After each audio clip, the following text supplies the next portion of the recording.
Oh, James. Classic scrape. Shall we, I should say, James gets in a lot of scrapes, as already illustrated in the last link. Yeah. And what is your scrape this week? It's another school one. It's a lot of school ones lately. But in my first week of school, we had in our first music lesson, we were put into groups. Why is there so many musical scrapes? Because I'm a big fan of music. I like playing music. All the scales. Yeah. That's better than that. The joke's better than what it got. Scales are quite rough, so that's why you'd get a scrape. You get scrapes on all the scales. Yeah. That's a perfectly serviceable joke, right? Carry on, James. First lesson, the first project we had to do is we were put into groups to go off into different rooms, and we had to rework a nursery rhyme. That was What? Jack and Jill went up a hill. I was Jack 11. got naked. I was 11. You're 11. We'd keep the same lyrics, but we had to. I don't think they're called lyrics. Yeah, well, but words. And I had to change the style, so that play. If you didn't do rap, I will eat my hat. I did not do rap. What did you Give me do? that. What we did is me and my 4 friends went into a room and just talked for ages about other things, and didn't do the work. And then we were told, you got 1 minute left, you got to come and perform it in front of the class. Oh no! So we very quickly decided upon something we would do without rehearsing it, and so everyone else. Musical instruments? Well, this is the thing. Everybody else had a musical instrument. Everyone else had musical instruments and had gone away and learnt the nursery. So we were given the music by the teacher. What nursery rhyme was it? We had Humpty Dumpty. We were assigned Humpty Dumpty. So everyone else got up in front of the class and they played like a rock version of Grand Old Duke of York and stuff like that, or like a jazz, all that. We hadn't had time to learn the song or play on any instruments, so my 4 friends stood in a line behind me, and I stood centre stage, like a wall, on my own. Yeah, almost like a wall. Free kicks around them. Yeah. Well, I tell you what, like a wall would have been good if it was like if we'd actually thought of that and gone, look, we've done a wall because of Humpty Dumpty, but that's not why we did it.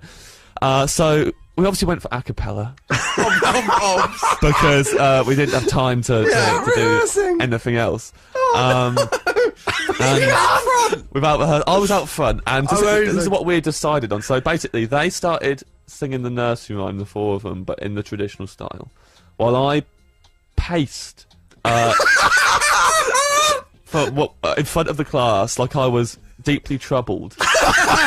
Like furrowing my brow and stuff. I can't remember this. This is awful. It gets worse. Well, I recited the nursery rhyme out loud in a very sad voice. So yeah, while they were singing it, I was going, Humpty Dumpty. Sat on a wall. Humpty Dumpty. What style were you going for? We were building up to our style. So we were doing this as a little build-up of like... Did everyone else use instruments? Everyone else had played instruments, everyone else had done proper versions of songs and like learnt the songs. Yeah. So we're doing this.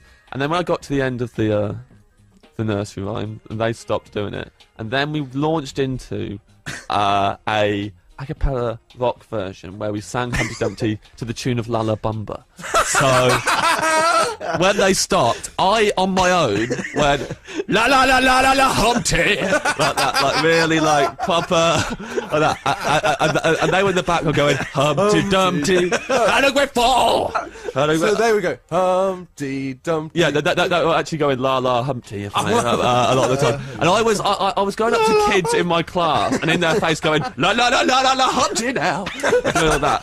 Now I was like headbanging and like pretending that most of it was go on. Why had you done the preamble? What did that have to do? We thought basically lure them in to think it's going to be rubbish, and then hit them with the exceed genius. their expectations, and then go, we're only doing this. So I was doing air guitar for most of it and headbanging. Right next to a real guitar. Right next to a real guitar, I could have learned how to play if I'd bothered.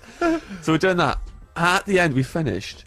And they went wild. Like they thought it was amazing. That they really loved it. Like the whole class thought it was brilliant. That's amazing. And they liked it so much that for the rest of the year, every time, I mean, this is whatever lesson we had, if it was music or anything, if the class, because I had a bit of a badly behaved class, if the class was well behaved, as a reward from the teachers, me and our friend, the teacher would reward the class by getting me to perform the song again. I remember the very last time, and It's a sad day. it was a sad day because burnt the stage. I'll be honest, I'd lost all love for it. I'd lost all love for the song. The last performance had been lackluster. The last performance, my heart wasn't in it, and we had to do. I was doing all the sad bit, and then I went into la la la la. I went, I can't do this. In front of the class, said it out loud. So I looked at the teacher and went, I can't do this anymore. It was a really, and she was like, okay, he doesn't have to do it. Everyone just file out and just go to lunch. And I remember sitting there watching the class leave, and they just left. One of the kids as he left just went, I always thought it was pretty funny, mate. I was like, yeah. See you later. I'm retired. I couldn't do it. I retired on stage in It was front like of the Ziggy class. Stardust at Hammersmith Odeon. Yeah, That's I was like, unbelievable. I can't do this. What room was that? Do people now go? You've got to play Science Room 3 because that's where James Acaster was retired actually- on stage. It was actually back in the music room where it all started. Oh, it was it came back full once circle, again. full egg. Yeah, full egg. Full oval. Sorry, guys. This song's broken, and we just can't put it back together again. Huh? I'll see you next term. Have a good summer holidays. For one last time, James, I've got the 4 people here. And now, James, the Scrape Master Acaster. So hit me with your scrape. So, as I always said, I went back to Kettering for the wedding, my friend's wedding, and I had meant to buy new shoes and a tie in the week, and I didn't have time for the tie. I got the shoes, got them sorted. How long does it take to buy a tie? Well, I had planned it. Basically, I was going to buy a tie, and my housemate said, "You can buy one of mine." It's fine. But then in the morning when I had to leave for the wedding, he was still in bed, and I didn't want to wake him up because he had a long night, he had a big day ahead of him. Did he have a girl in there? I couldn't possibly comment. I thought, like, you know, I don't know what that tie's been used for. but I knew I was getting into Kettering an hour and a half before the wedding, so I was like, Saturday morning I can just buy one and then go to the wedding, it's fine. So, I bought one from Marks and Spencer's. Yeah? Pretty straightforward. And I have never tied a tie before. What? I've never done it. Never. Why not? 28 years old. What about school? Yeah. Do you have an elastic one? In school, we had polo shirts and jumpers. Wow. That's what you wear now. I've not changed. So if you'd gone to a school where they'd worn like a tie and white shirt, is that what you'd be walking That'd around probably with be now? my image. I don't want to change after school. I don't want to get in trouble. Best days of your life. Bump into one of my teachers and get a slip home to my parents when I'm in my 30s. You've tied a tie, haven't you, Joel? Yeah, I've tied them many a time, but then I learnt that task in school. Yeah. So, like, is that the thing that if you don't learn it in school, you'll never learn to do It's it? like I'm a weak swimmer and it's too late for me to take proper lessons. Yeah. Well, Like, that's quite sad. All right, at least I can tie a tie, mate. Yeah, well, good luck tying a tie underwater. Which you have to do to get your bronze certificate. I'll easily be underwater because I can't swim very well. Yeah, good point. Tying a tie wouldn't really help. Made me realise that school is very important.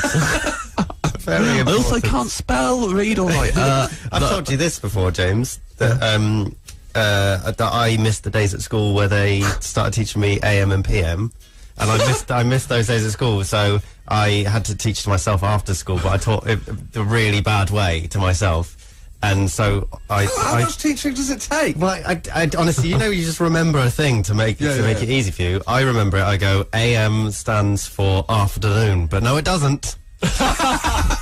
And that's still honestly the remember I remember. It just takes ages to remember. The reason Joel missed that day is he turned up at 8 o'clock in the evening.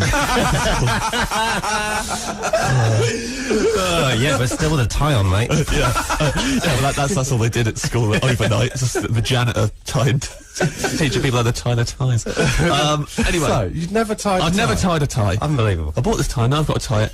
No one's at the wedding yet. It's still too early. Why you were so coy when I said, do you want to go for a tie buffet?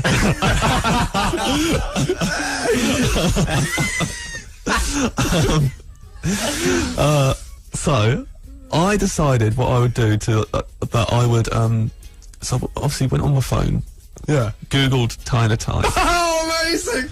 and put that into Google. You got like one of those YouTube videos. Well, I got step-by-step pictures, right, Unbelievable. with the descriptions underneath. Was there like little kids doing it in the videos, just like laughing at you? Yeah, really taught it. You never had a job interview? Yeah, but I've never worn a tie for a job interview. I've always had job interviews in kitchens and stuff. It's been fine. Yeah. So I got it up on my phone. Now, I was then very conscious of where to go to tie the tie, because I'm currently now, I'm out in the open. I don't want to be... So where were you, like Kettering High Street? I was now, Kettering High Street, out in the open. I didn't want to be looking at my phone an entire tie in the street in a suit. So I thought, I'm going to have to go somewhere private. So I thought, what I'll do is I saw TK Maxx, but I'll go in the fitting rooms there. Amazing! They've Why have you done that? They've got mirrors. They've got mirrors, and it's private. Right? You think of many other private places?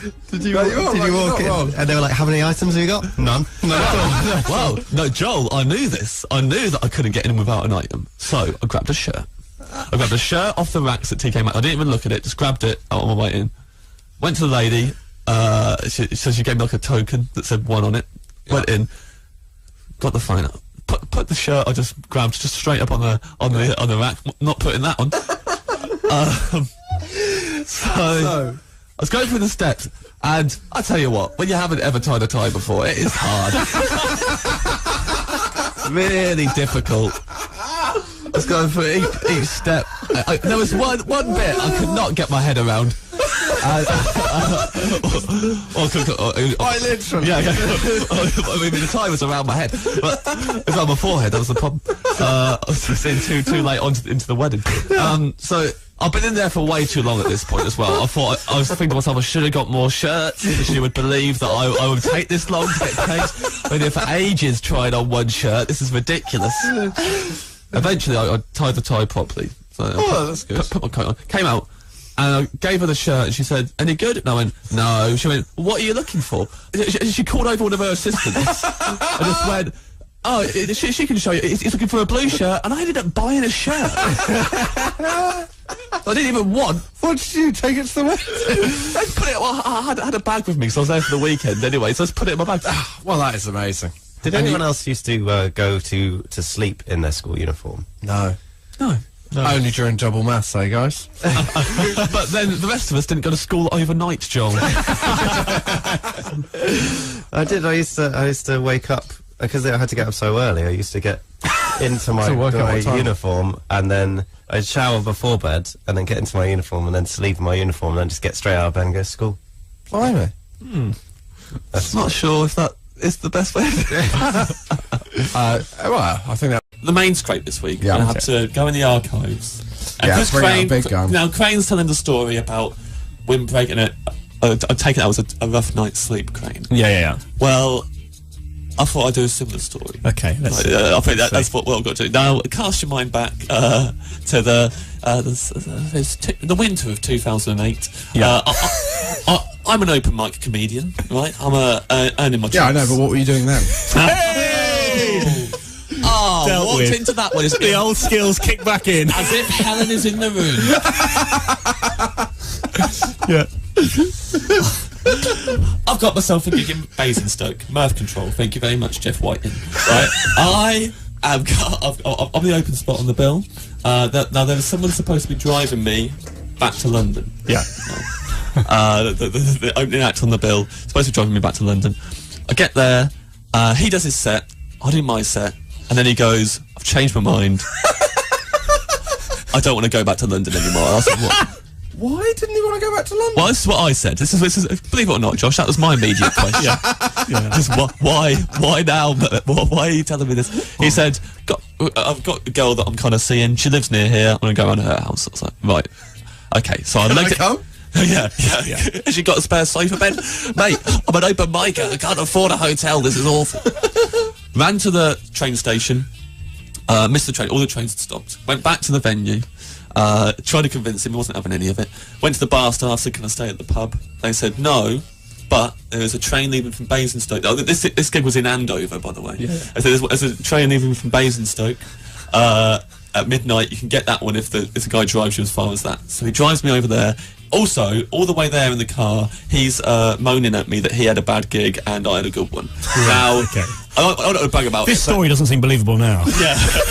he kept saying to me, I don't know what was wrong with that crowd. I mean, they weren't laughing at my sex stuff, but you told a joke about bubbles, and they were laughing at that. The guy from Big Brother. Yeah. Michael Jackson's monkey, mate. Michael Jackson monkey jokes. They're not done enough now, are they? Yeah, exactly, yeah. He drops me off, he speeds off. Okay. He doesn't come back. By the way, I've also been in Andover since 1 o'clock because I had to get the cheap trains back then. Right, I've been kicking around all day. During the day, I was working on a short film at the time, so I had to do shopping for some wardrobe, and I went to a shop and bought a red dress to fill the day in. Yeah. And then What was the film? Schindler's List? With Christopher well, Burgess. it went really well. It ended up being like a massive film, won loads of Oscars, Yeah. but I didn't get any credit. I also sat on a bench to pass the time by the town hall, and a massive strong guy came and sat down and took up so much of the bench that his elbows acted like like on a roller coaster where the thing comes down and locks you in. It's like that, I couldn't move. Who thinks they're going to kill time by sitting on a bench? That's not an option. You go to a cinema, you read a book. I know what I'm going to do. I'm going to sit on a bench. I spent all my money on a dress, mate. I couldn't afford. You're not Forrest Gump. I had no money. I'll tell you what, I wouldn't have started up a box of chocolates chat with that guy. He wouldn't have wanted to hear any of my stories about Bubba and Lieutenant Dan. Okay, so you're sat on that bench, then what happens? Oh, he sat down, he kept me. I was trapped for ages. At one point, someone came on and started chatting to him. He was being really rude to everyone as well. He was shouting people over. And the lady chatting to him got a phone call and went, yeah, I know, I'm just talking to Dan and one of his loser mates, which was me. It wasn't even... Anyway. Yeah. Basingstoke train station. The guy drops me off, he speeds off. I run to the train station. They're locking it up. There's no midnight train. I was lied to. Yeah. There's no last train out of town. There's no last train out of Basingstoke. Forget it. I say, right, can I sleep at the station now? No. Look at my mobile phone. It's dead. I look at my wallet. No money. Oh. I'm now in a bind. Right, I've got to do something. I'm walking around trying to think. I'll notice in front of the train station quite a large and warm-looking bush. Warm-looking bush! It looked like it was insulated quite well, right? There was a nice little nook. I thought, right, it's 6 hours to the next train. I know that much. They told me that. I was going to crawl in there, fall asleep. 6 hours goes pretty quickly when you're asleep. Right, I'll do that. In a bush. In a bush. Why did you go back to the bench? Mate, the bench was all the way back in Andover. Ah, okay, yeah. Dan's probably still sitting on there. I don't want to be messing with him again. Crawl into the bush. By the way, it's been a really hot day. So I've got like a t-shirt and jeans on. I'm freezing. Sitting in the bush, and I can't sleep. Obviously. I'm terrified. It's a Friday night in Basingstoke. Like, there's people, just drunk. I can hear drunk people from Are miles. you not tempted to go out till 3 a.m. like find a club or something? Josh, how well do you know me? I'm not going to go. Excellent opportunity for me to do a bit of Basingstoke raving. He's going to sit in a bush. Sit in the bush for a bit, mate. It's more So my you sat in the speed bush? than the Ray Mears of the comedy world. Sat in the bush. I was freezing, so eventually, to warm myself, I put the only item of clothing on that I had. Oh! Not ashamed of it. I put the dress on, right? Red dress, put it on. Really big shoulder pads on the dress, which I hadn't realised when I bought it. And I realised that. Also, double gutted. I realised this is not going to go very well for the film. It's not the style that we want. I'm there in the red dress. I've also got on me a Dave Eggers book, and I'm reading that, and I'm eating some brioche that I bought earlier that day. The most decadent tramp in all of Basingstoke, sitting there eating a brioche, reading Dave Eggers and wearing a red dress. Did it have long sleeves? Had long sleeves. It came down to just above my ankles, which would be very risky back in the Victorian times. I think we all know that. Quite a racy dress. Like a salsa dance having a breakdown. Yeah. I'm really kind of like... And obviously checking my watch to see how close I was to the next train.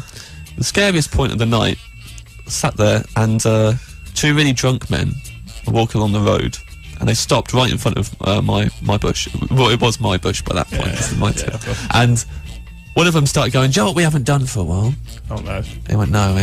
I don't know people had this kind of conversation, by the way. He went, we haven't beat someone up in ages. Literally that's straightforward. I'm sitting there going, if you look down now, it's going to be like Christmas. Look down now and go, there's a guy in a dress sitting in a bush eating brioche. Yeah. You have a weird Christmas. Yeah. That's like Christmas, but yeah. That's what Christmas is like for me. Is it not for you? guy in a dress eating brioche comes in. That's on St. Nick, right? That's what everyone else was taught.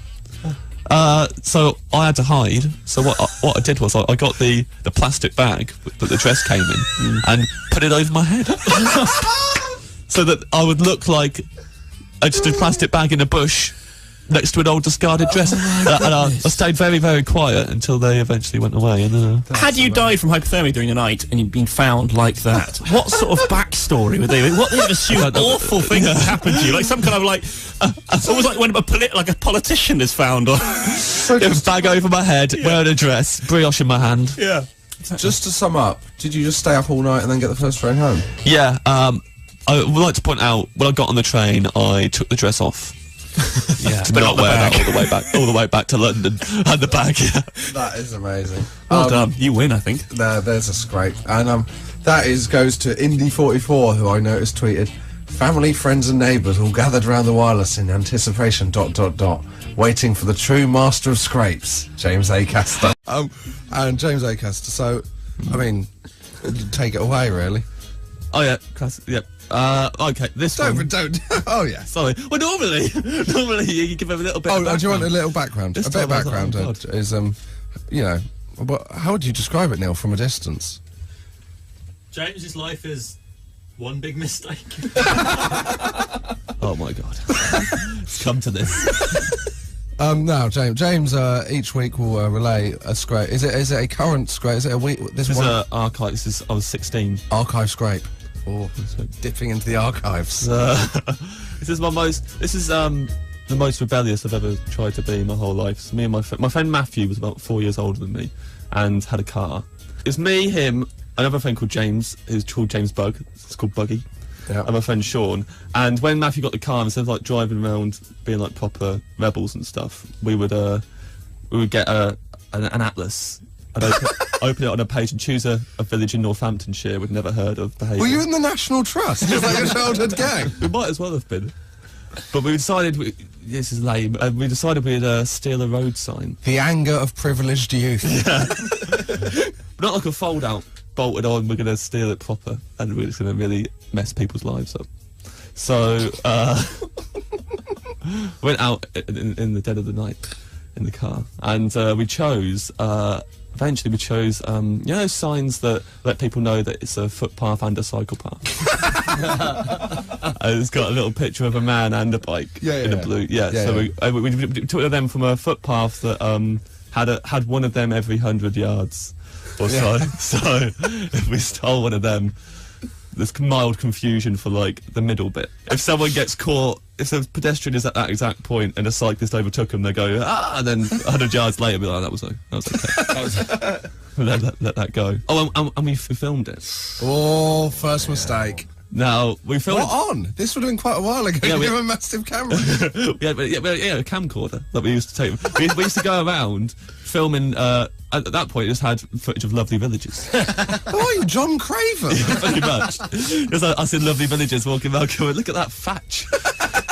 And that's the village Bobby. Stuff like that, waving at him. Yeah. So we're filming we're a night vision setting. So we had that on, so everything was green and whatever. And I was the one filming, that was my job. All right. Matthew, getaway driver. Sean and Buggy were stealing the sign. Yeah. And were you nervous? Yeah, really. The camera's shaking. This wobbly cam for the whole thing. It was really tense. There was one point in the filming where Buggy thought a passing car was a police car until he ran and fell into a ditch. and we genuinely had a discussion afterwards. Let's send it into You've Been Framed, and then decided we can't because we'll probably instantly get arrested for our criminal behaviour. 250 quid wouldn't be very good when you're inside. You won't make bail out of that. Not all four of us. 250 quid. I won't get you any snouts, will it? On the footage is James running into the car, and all of us can't express how happy all of us were, and then we put on the song Movies by Alien Ant Farm. We put that on really loud, and then we're all singing to it in the car. Like, Is really this still on loving video? it. Yeah, this is still on video, and like really loving it that we're listening to movies and holding this cyclist and pedestrian sign up to the camera and pointing at it and being like, yeah, and just proper like really getting into it. We thought it was brilliant, and then a year later, Matthew had a get together around his house. By this point, he had a job that involved working with ladies, and ladies came round who worked at his workplace. Yeah, we've heard about them. Yeah, well, we hadn't at that point. I was 17, and this was like a big deal, and actually doing quite well chatting to the ladies until Sean got too drunk and said to one of the girls, "I'll tell you what would be you'd really like, it's pretty impressive," and he got the camcorder, linked it up to the TV without we didn't know, none of us knew this. Yeah. And then we turned round to seeing all the sexy ladies watching a video of the four of us in the car going, "We did it! We did it! We got it!" And then saying, "Just like the movie." Really excited and high-fiving each other in the car, and the four of us are standing there like, "Yeah, we won't be kissing any of you, but that's clearly not going to happen." I think that just about sums up another classic scrape, James. But I think we can all agree Neil was right. So what's the scrape this week, James? Can't talk over this. Well, I'm gonna do. Let's do classic scrapes on holiday. So that James can concentrate. Well, this one is on holiday. Actually, this was in France, so we should go on holiday. Okay, so what happened then? I went to Paris. Yeah, Paris. Yeah, Paris to the layman. For any non-linguists out there, that's Paris. Yeah. Capital of France. Paris is what? Capital of France. Oh, well, let's only tell you what it's. Don't blow his mind, not now. Yeah. It's too early on for these. I went where? This explains why I got into the scrape. I thought I was in Belgium, walking around, speaking Belgianese to people. I look like an idiot. I went with a friend. Yeah. And she speaks French and I don't. Well, you've already proven you do, mate. Fluent in Belgianese, mate. but Paris is all I know in French. Paris and oui. I know how to say. Tom Paris. Yes, Tom Paris. So that's someone we both know that's the most niche joke we've ever. Carry on. So we were in Paris, and I had to do that thing where I just stuck with her all the time. So that, what are you doing? What's going on with your mic? Changing my microphone around because it wasn't facing me. Your microphone wasn't facing you. It is now. But why wasn't it facing you? What was happening? Because I've moved slightly away from you and towards Holly, because I just feel like she's a more positive person. I can't move on. I need to get to tell me about the story. So Sorry, Holly. So you were sticking with your friend because she spoke French and you only say Paris. Yeah, my friend Josie. Right, she was there. Or Josess. Jose was in Paris, and I was walking around, and basically every time we had to order food or whatever, I'd be with her. But at one point, she wanted to go into like a 99 franc shop. No. By the way, James, unless this is a vintage scrape, they use euros.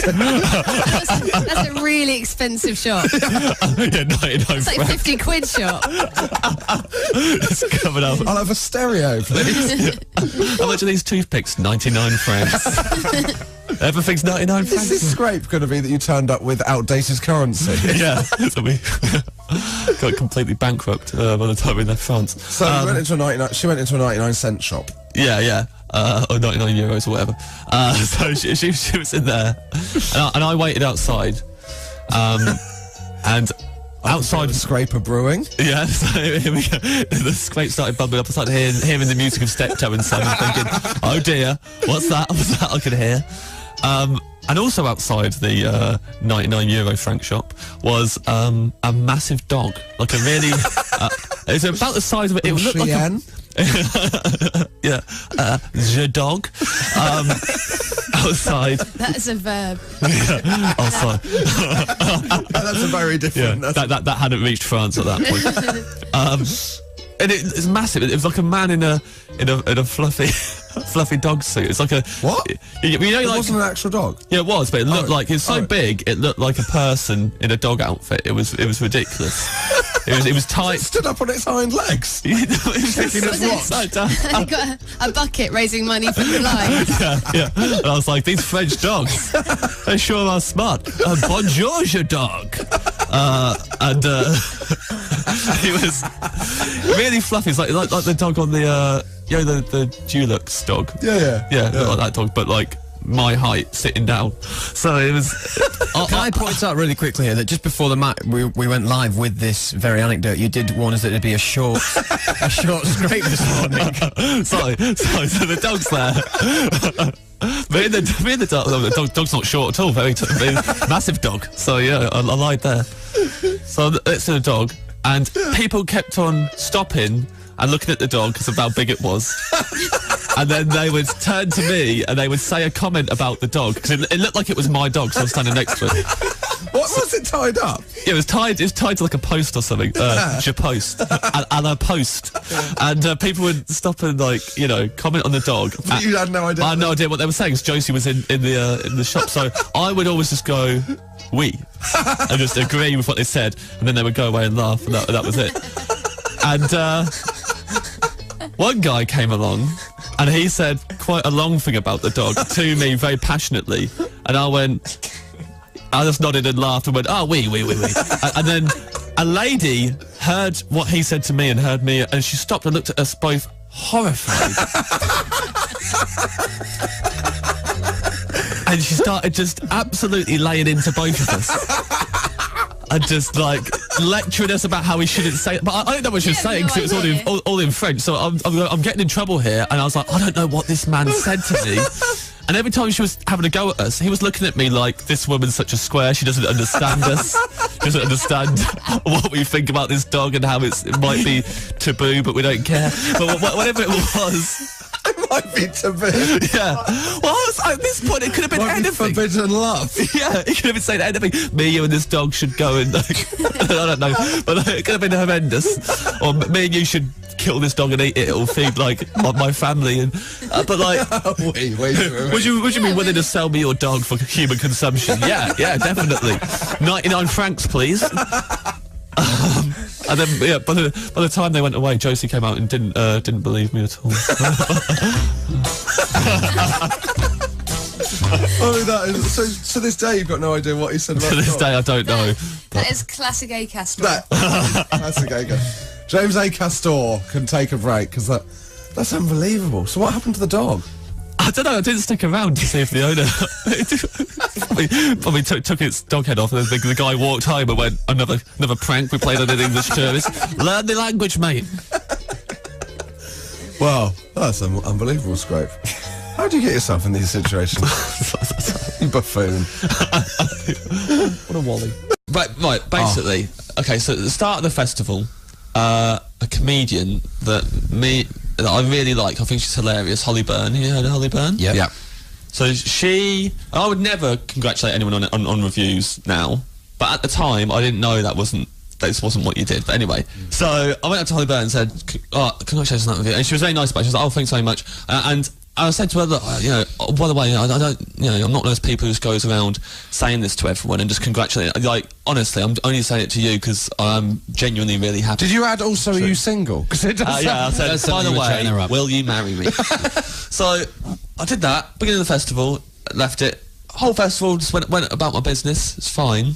And then, almost near the end of the festival, I was in Brooks Bar. Which is an artist a little bar full of comics all mingling with each other, and I saw someone from a sketch group called the Boom Jennies, all female sketch group. Yeah. And I'd seen them before Edinburgh and thought that one of them was one of the most was possibly single. was possibly single and could do would maybe like to settle down with a gent who gets into all kinds of scrapes. And just No.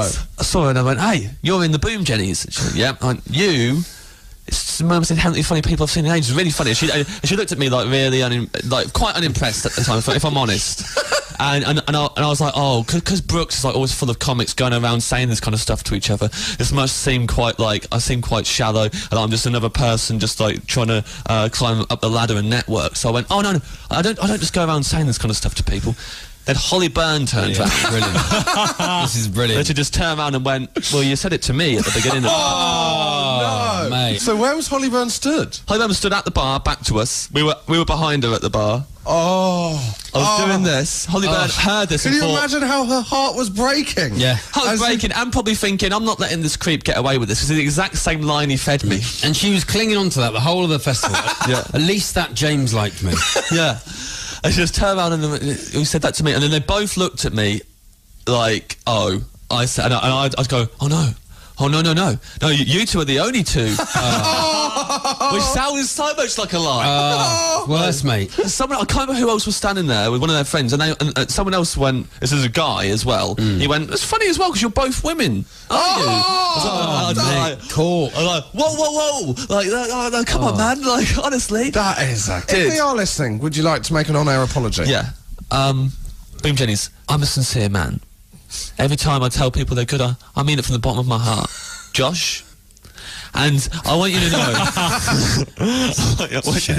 I want you to know that I really did think one of you was inherently funny. One of you? That's what I like. No, she was the one I paid the compliment to. She was the one I paid the compliment to. The other two boomers going, not only... I know, they're all funny, but I'm just saying, like, It's a she's bit the of a one... coincidence that the ones you didn't like are the ones that had boyfriends. Yeah.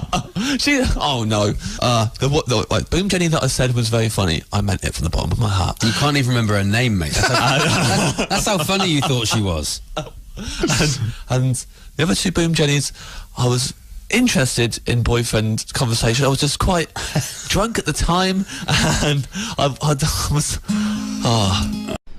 It now comes to the time which has been described by many people, including producer Neil, as the best bit of the show. Oh, no pressure there. Then it was... Classic scrape. My first Edinburgh. I didn't know that the Edinburgh Festival was even a big deal for comedians at the time. I'd started doing stand-up, and no one had told me that Edinburgh was the place. And so, like, a week before Edinburgh, all of my friends were, you know, like you, who were like researched into comedy before doing it. We're going, well, we're going to Edinburgh now. I was like, where are you guys going? And suddenly all my mates, I was like, oh, maybe I should have gone to that thing everyone's just left for. And I worked in the kitchen at the time, and a woman who worked there said, oh, well, I've just cut this coupon out of the newspaper, £2 megabus ticket. Wow. So, you know, you can have it if you want. So yeah, and she gave me this thing, and I didn't have anywhere to stay, so I left it to the last minute. Nice. So I can see borrowed this a tent from my friend. Got the 12-hour bus journey to Edinburgh. Where, by the way, on the journey, I was sat next to two Canadian girls, very pretty. I was really getting on with them until we got into Scotland, and I saw the sea, and I went, oh look, it's the sea, and they both turned around and looked back at me and shrugged their shoulders, and I thought, forget it. If you don't care about seeing the sea, you can absolutely jog on. I am not having anything to do with you. Enjoy your festival. So I got to Edinburgh, and I went to this campsite was like about a 15-minute bus journey from the centre from the actual festival. Set my tent up in a field that was in a bowl shape. Oh, bowl-shaped field. Think it through. But it was the only... I get great phone reception. But by the way, I'd like to point out, I didn't have any other options. It's quite a month, and You went for a whole month? well, I was there for the first 2 weeks. That's all I was there for. 2 weeks, and it rained. First night, flooded, just absolutely flooded. All of my belongings, everything, just flooded the whole tent. I bought a towel, like a second towel, and laid it down that night to sleep on, so that I was at least be dry for a bit. Oh, mate. And then obviously wake up in the morning and it's soaking wet again. Oh, my word. That's the bleakest scrape of all time. Yeah. So 2 weeks of that. And from there, I didn't go home from Edinburgh. I went to the Green Man Festival, where I had been booked to do stand-up also. So I went from rainy Scotland for 2 weeks in a tent to a festival in Wales, where I would be camping in a tent. The rain was worse there, so I get up. I've got to unpack my tent, which is already soaking wet, My word. and pack it up and set it up at Green Man. What the point of that was, I don't know. Did my gig, which was on a pallet in a field, not even in a tent, just out in the open, chucking it down with rain. Came off. I wanted to get out of the rain, so I went to the tea and cake tent, bought a slice of chocolate cake and a cup of tea, sat down in one of their chairs and deliberately fell asleep because I didn't want to be awake anymore. Oh my James. And then I woke up a few hours later and there was some folk singer on at the main stage. Everyone was really dancing, and I woke up and there was a lady in front of me, a middle-aged woman with ribbons in her hair and ribbons hanging off of her arms. She went, "Hey, you enjoy your sleep?" And I just went, "It was better than staying awake and being confronted by the reality that surrounded me right now." And I just ruined everyone's good time in the tent. All of them just kind of stopped dancing. And they just That was the one bit that everyone heard. yeah. All I heard was me. Yeah. At my gig, they heard me saying, "I hate this festival. I hate my life." I just ruined everyone's good time. Oh my word! Right, that sums up what the Edinburgh Festival's like for. It wears away at a man's soul until he depresses a bunch of people at a completely different festival. Acaster back with a classic scrape. Oh, lovely music for it. Very nice. I wasn't expecting it. We didn't run through what the music was going to be. As soon as it came in, I was like, yeah, I'm about to tell a scrape. So James Acaster, it's slow reggae. Yeah, it's kind of. When I think of you, it's what I think of. Yeah, that's how I want to be remembered always. Because it's what on I the was beach. walking to. Scrape this week, right? It's because of that text texted about the loudspeaker and what things people have heard over Tannoy. And also, a lot of people always say, "James, you get into so many scrapes, but it doesn't seem like Josh gets into any." Well, Josh does when he's with me. This is a few years ago, and me and Josh were on a train to Leicester.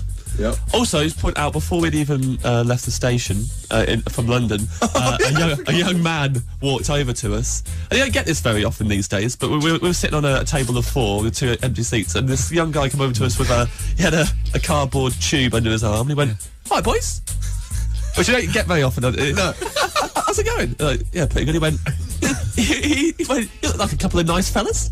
Thanks very much. Get what he was charged? I've been to London. So yeah, well, we all have, because we're about to leave London, mate. That is not a conversation starter. But, guess what I was doing there? Don't know. I was presenting a talk about wind energy to some possible some people who could give money to my charity. And then he just opened up the cardboard tube and got out a poster which had loads of pictures of windmills. He went, "What do you think about that?" Yeah, that's pretty good. Looks pretty good. He went, lovely. You could get loads of wind energy out of them. I was like, yeah, I know. Okay, it's like, this is great. And that's what I've been talking to him about anyway, so fingers crossed. And he looked at our 2 seats next to us and he realised we weren't really up for chatting, so he kind of went, "Well, see you later." And then he sat like across the aisle, so he was still there, but like with his cardboard tube. We were like, well, we ducked out of that hell. Will you be filmed for like some kind of European prank show? Behind the plant, you can see a camera popping out. Very low-key joke. I've been showing some pictures of some windmills. It's their version of Trigger Happy. Amazing. The windmill poster guy. In cafes. All right, just having a coffee, are you? Hey, guess what I've been doing? Look at this. What do you think about that? Slightly confused at most. It's enough. In Norway, they love that. Guys, overly friendly. But so he sat there. Then the train got moving. Lovely journey for the first, I don't know, let's say an hour. Yeah. We had a lovely time of it. And then suddenly the train jolted quite heavily, and we saw like rocks. Rocks just flying either side of the train out of the window. Yes. Right. A few rocks flying in the air. And then even more rocks. And then the rocks started arching over the train and smashing the windows. And the whole carriage started shaking. The whole train was shaking. And we were on a very high bit of rail. Like, we were above. There was a big way to fall. Yeah, it was quite. Our chat that we were having slowly kind of like stopped. And then I remember just holding away on from to wind farms. We both held onto the table. With like 2 hands and just looked at each other, eye contact, thinking, this is the last person we'll see before I go. It's Josh Widdicombe. So and then eventually the train stopped. Yeah. And I was just sitting there trying to figure out what had happened. Also, and at this point, because then we go, we don't know how long we're going to be here for. Spoiler alert, we were there for 5 hours. Which is not good, because during the first 30 minutes, guess who came back to talk to us? Just came like, oh, yeah, I don't know what's going on here, do you? I'll show you this. But basically, we didn't know what had gone on, and the announcement that was made on the tannoy that came over was this guy went, ladies and gentlemen, just had a bit of a problem. Basically, the wheels that run the train on the tracks, they've fallen out. They've fallen off, and but don't worry, the train is not on fire. Which is not something, none of us had raised that. No one had bought, there was no speculation. All you can think about is the fact that it might go on fire. Yeah, it's not on fire. By the way, in the background, you could hear the fire alarm. Amazing. It's not on fire. I like the idea he just started listing things that it's not. You know, it's not underwater. It's not going to explode. No terrorists on the train. It's not going to fill with yogurt. There is a man, though, who won't shut up about wind energy. There's a very boring man on board, though, so you might all want to watch out. He said, I'll tell you what, though, there is a lot of hot oil spewing onto a hot axle, which is not what we wanted to hear at all. Spewing. And then the next course of action was to send a member of the train staff down the aisle with a packet of is it Fangtastics or Tangfastics? Tangfastics, handing them out to people. Have you had a Tangfastic yet? No, I'd love one.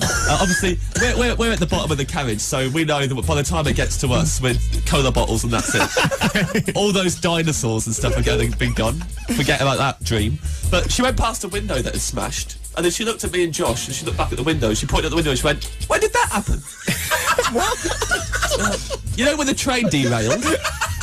Yeah, then.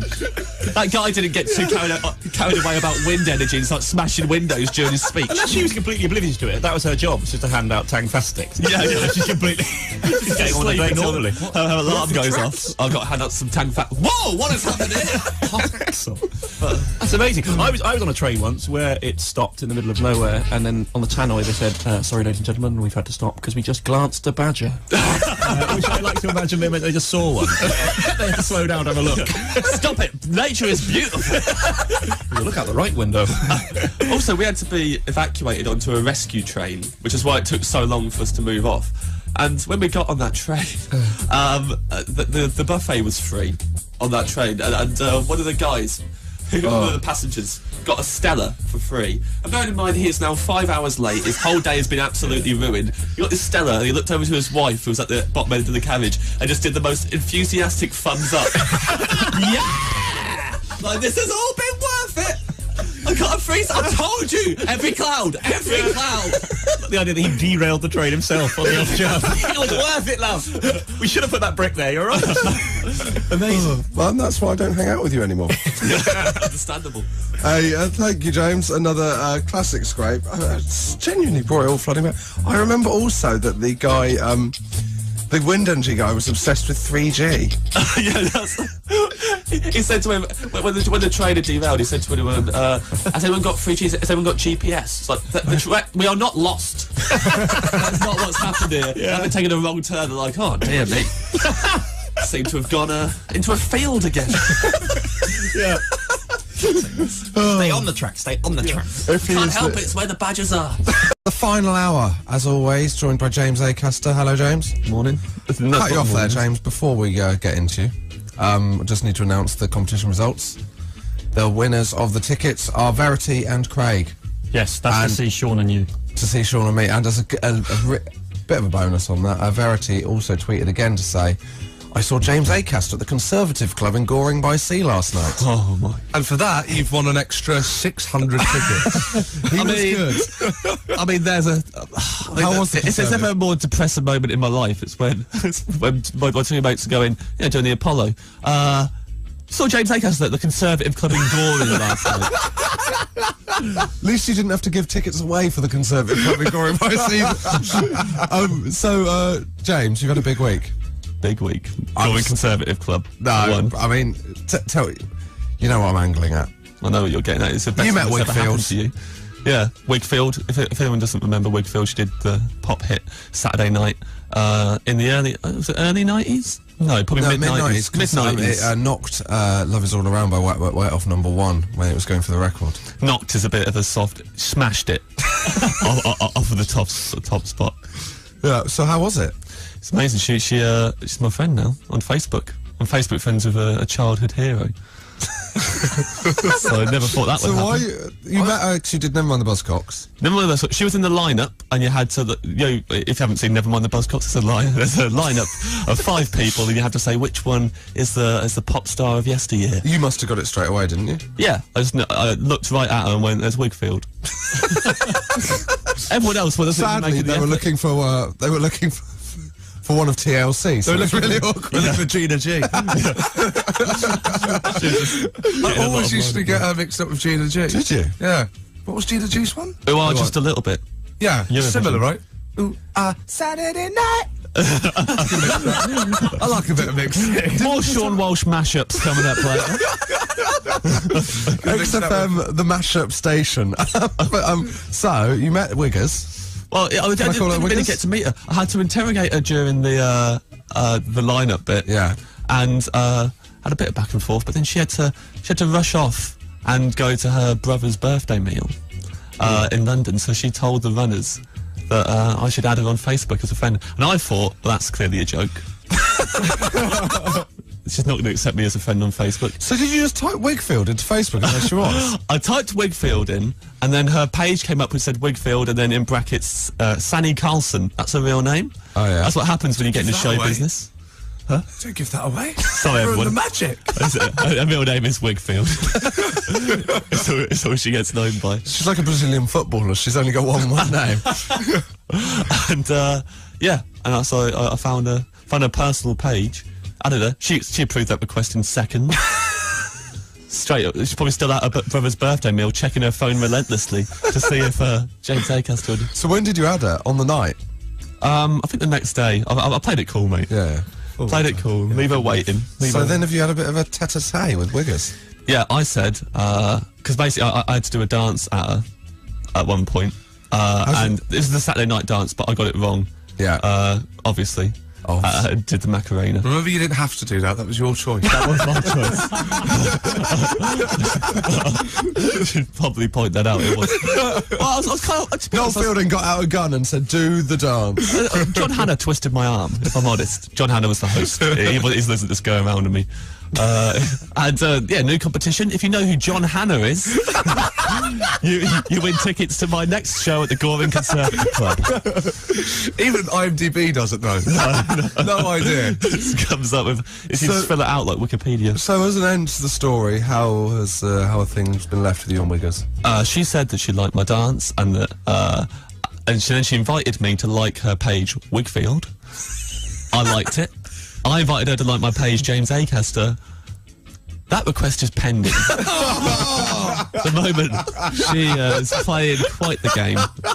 So let's put out an appeal. Wigfield, if you're listening, please like James's page, because She's not still going, is she? She is. She's actually still quite big in Denmark. She's got a new album What's out. she doing all the other days? And times a day. I think she's now on Sunday afternoon. her album's like that Craig David song. Now, your classic scrape, James, this week.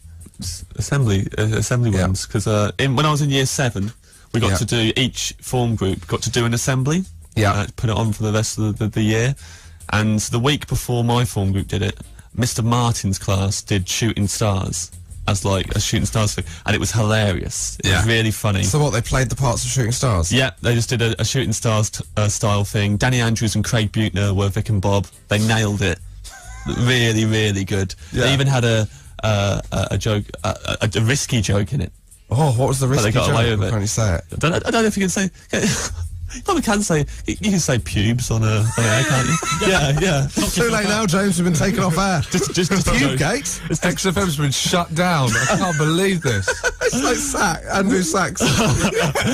I'm going to have to make an apology for saying pubes. On the radio. Comedian Acaster was seen leaving his home with I did a joke said about no pubes. comment to the press about the Pubegate incident.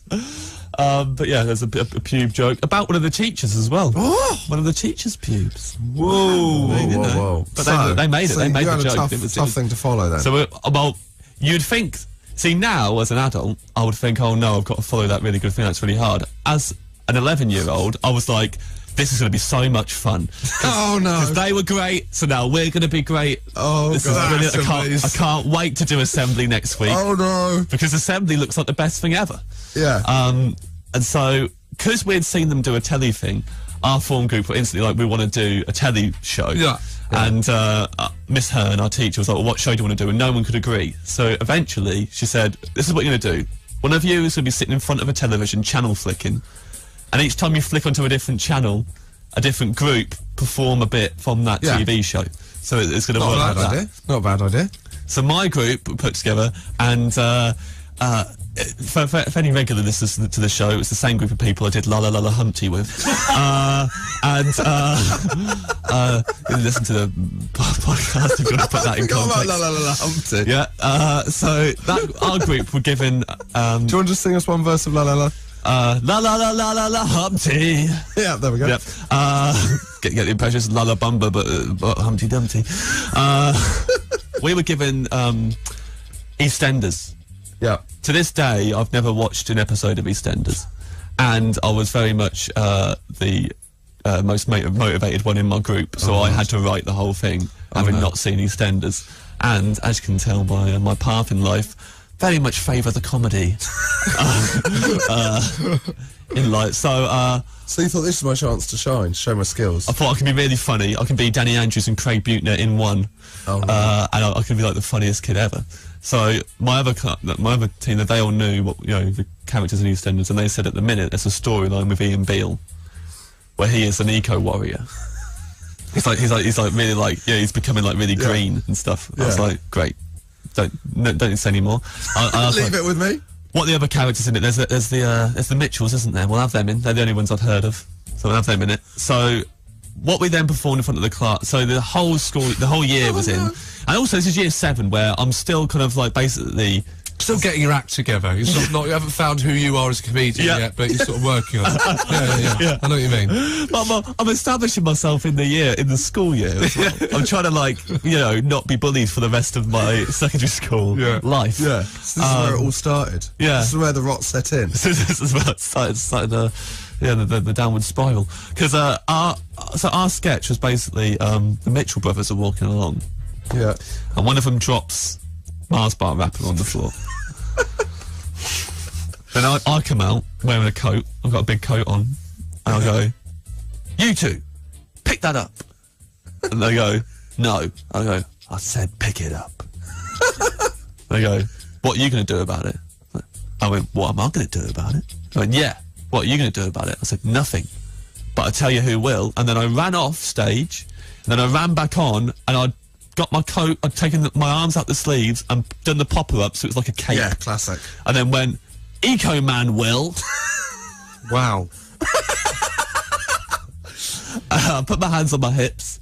I went, you messed with Eco Man and his sidekick, the bin bag. And then Joe Devlin, who was my friend, was wearing a bin bag. I thought people would have guessed this was EastEnders. I know what people were meant to think. The class were watching it in silence. The whole year were just silent watching this. At which point did you think I've misjudged this? As soon as I said Eco Man, I put my hands on my When you head. said Eco Man, that's when it should have gone.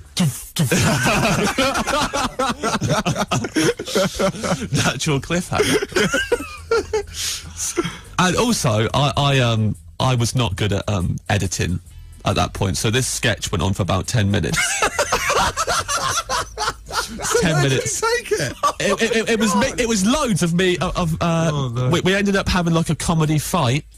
Where I would like fake punch them and then they would go flying, and then one would come back, and every time I punched them I went Eco Man.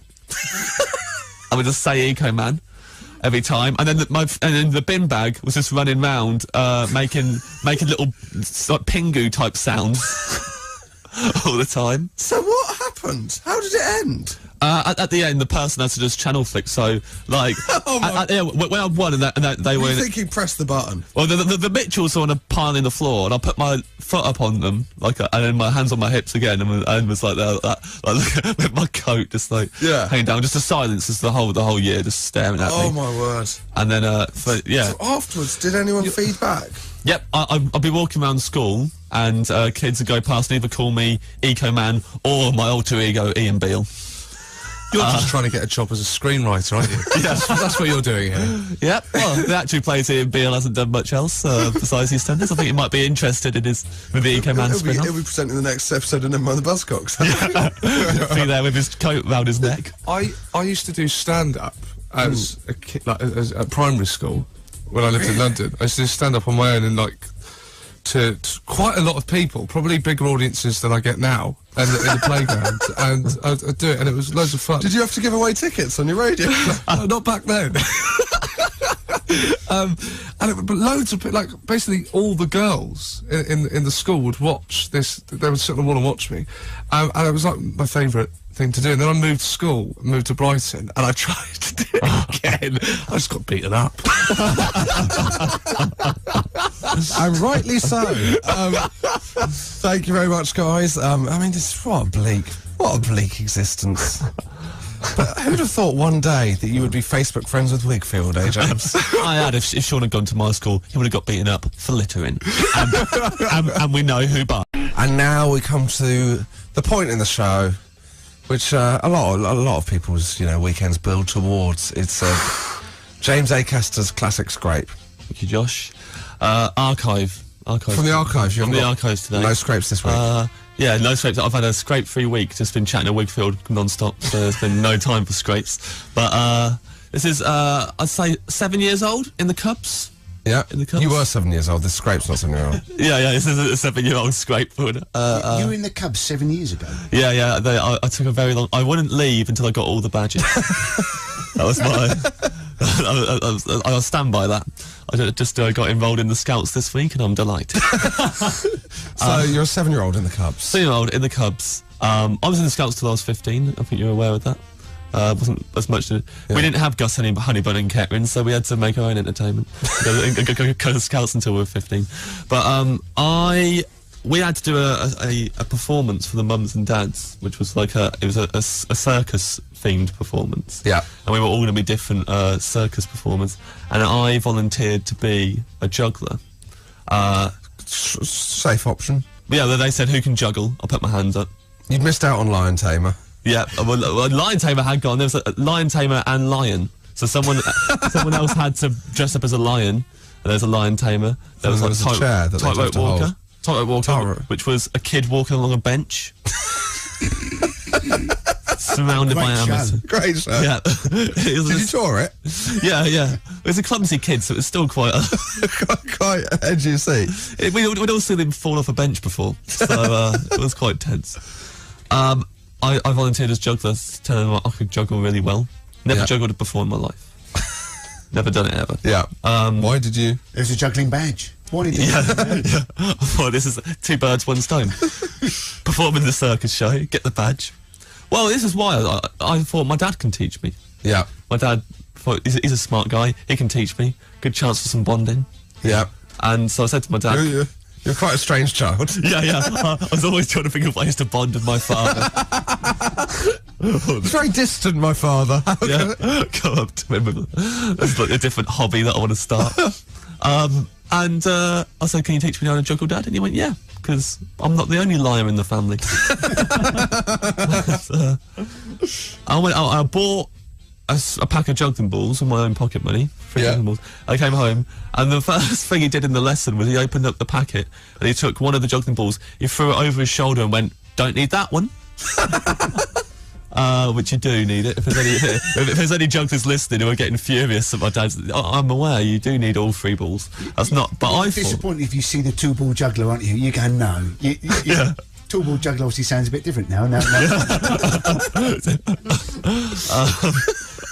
I thought though, because he threw it, because we don't need it. I took his. I admired that man so much at the age of 7. So I thought. You thought this is a chance to bond? I've just got this mental image of your dad with 2 juggling balls, chucking one up and the other up, and going, "There you go, son. Yeah. No problems. Now leave me alone. Stop trying to bond with me. You know I don't like it.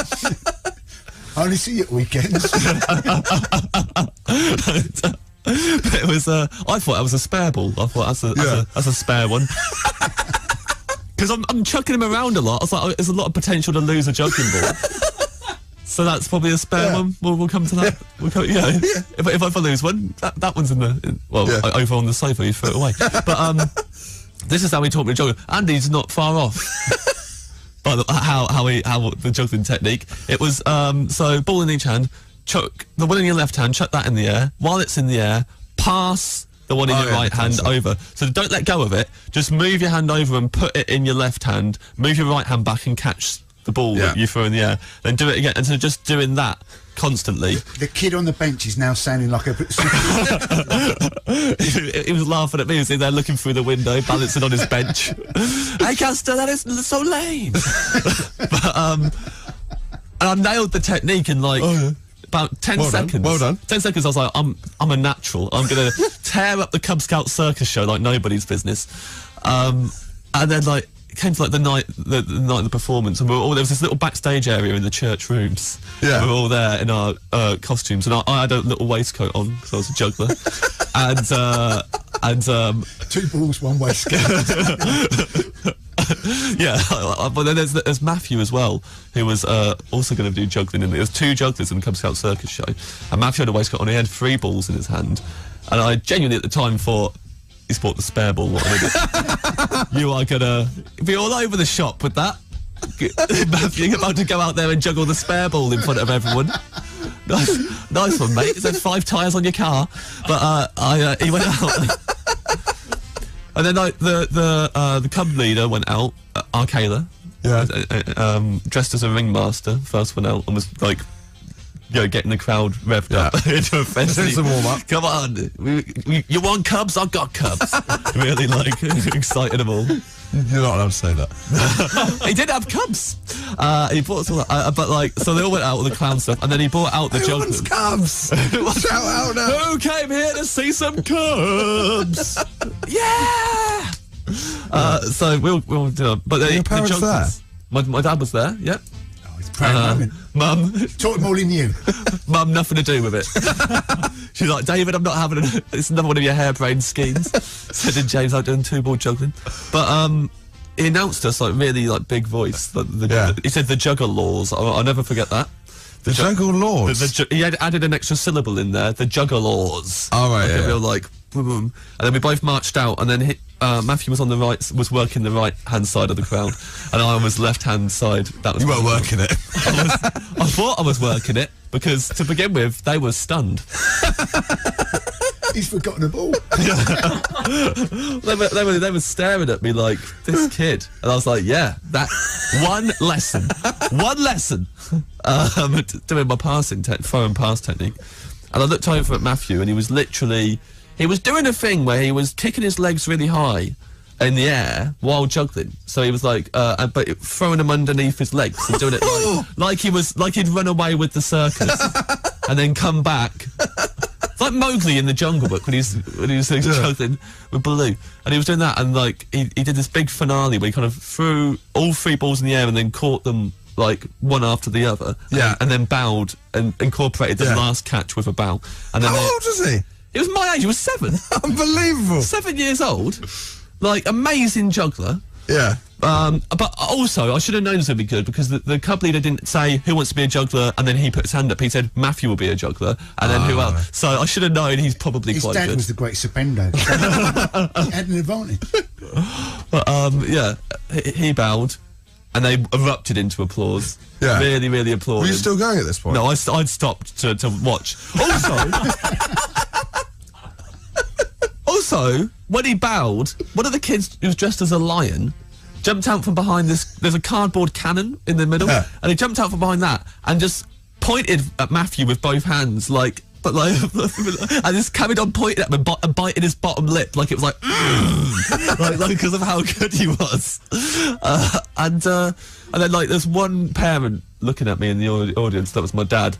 Looking at me from the back of the room, he just extended his arm and just giving me a thumbs up and nodding. Like, yeah, we did it. That is amazing. Oh, so did your dad know that? When did you tell your dad that it had all gone wrong? Pretty much straight after. I went, what did you send me into that for?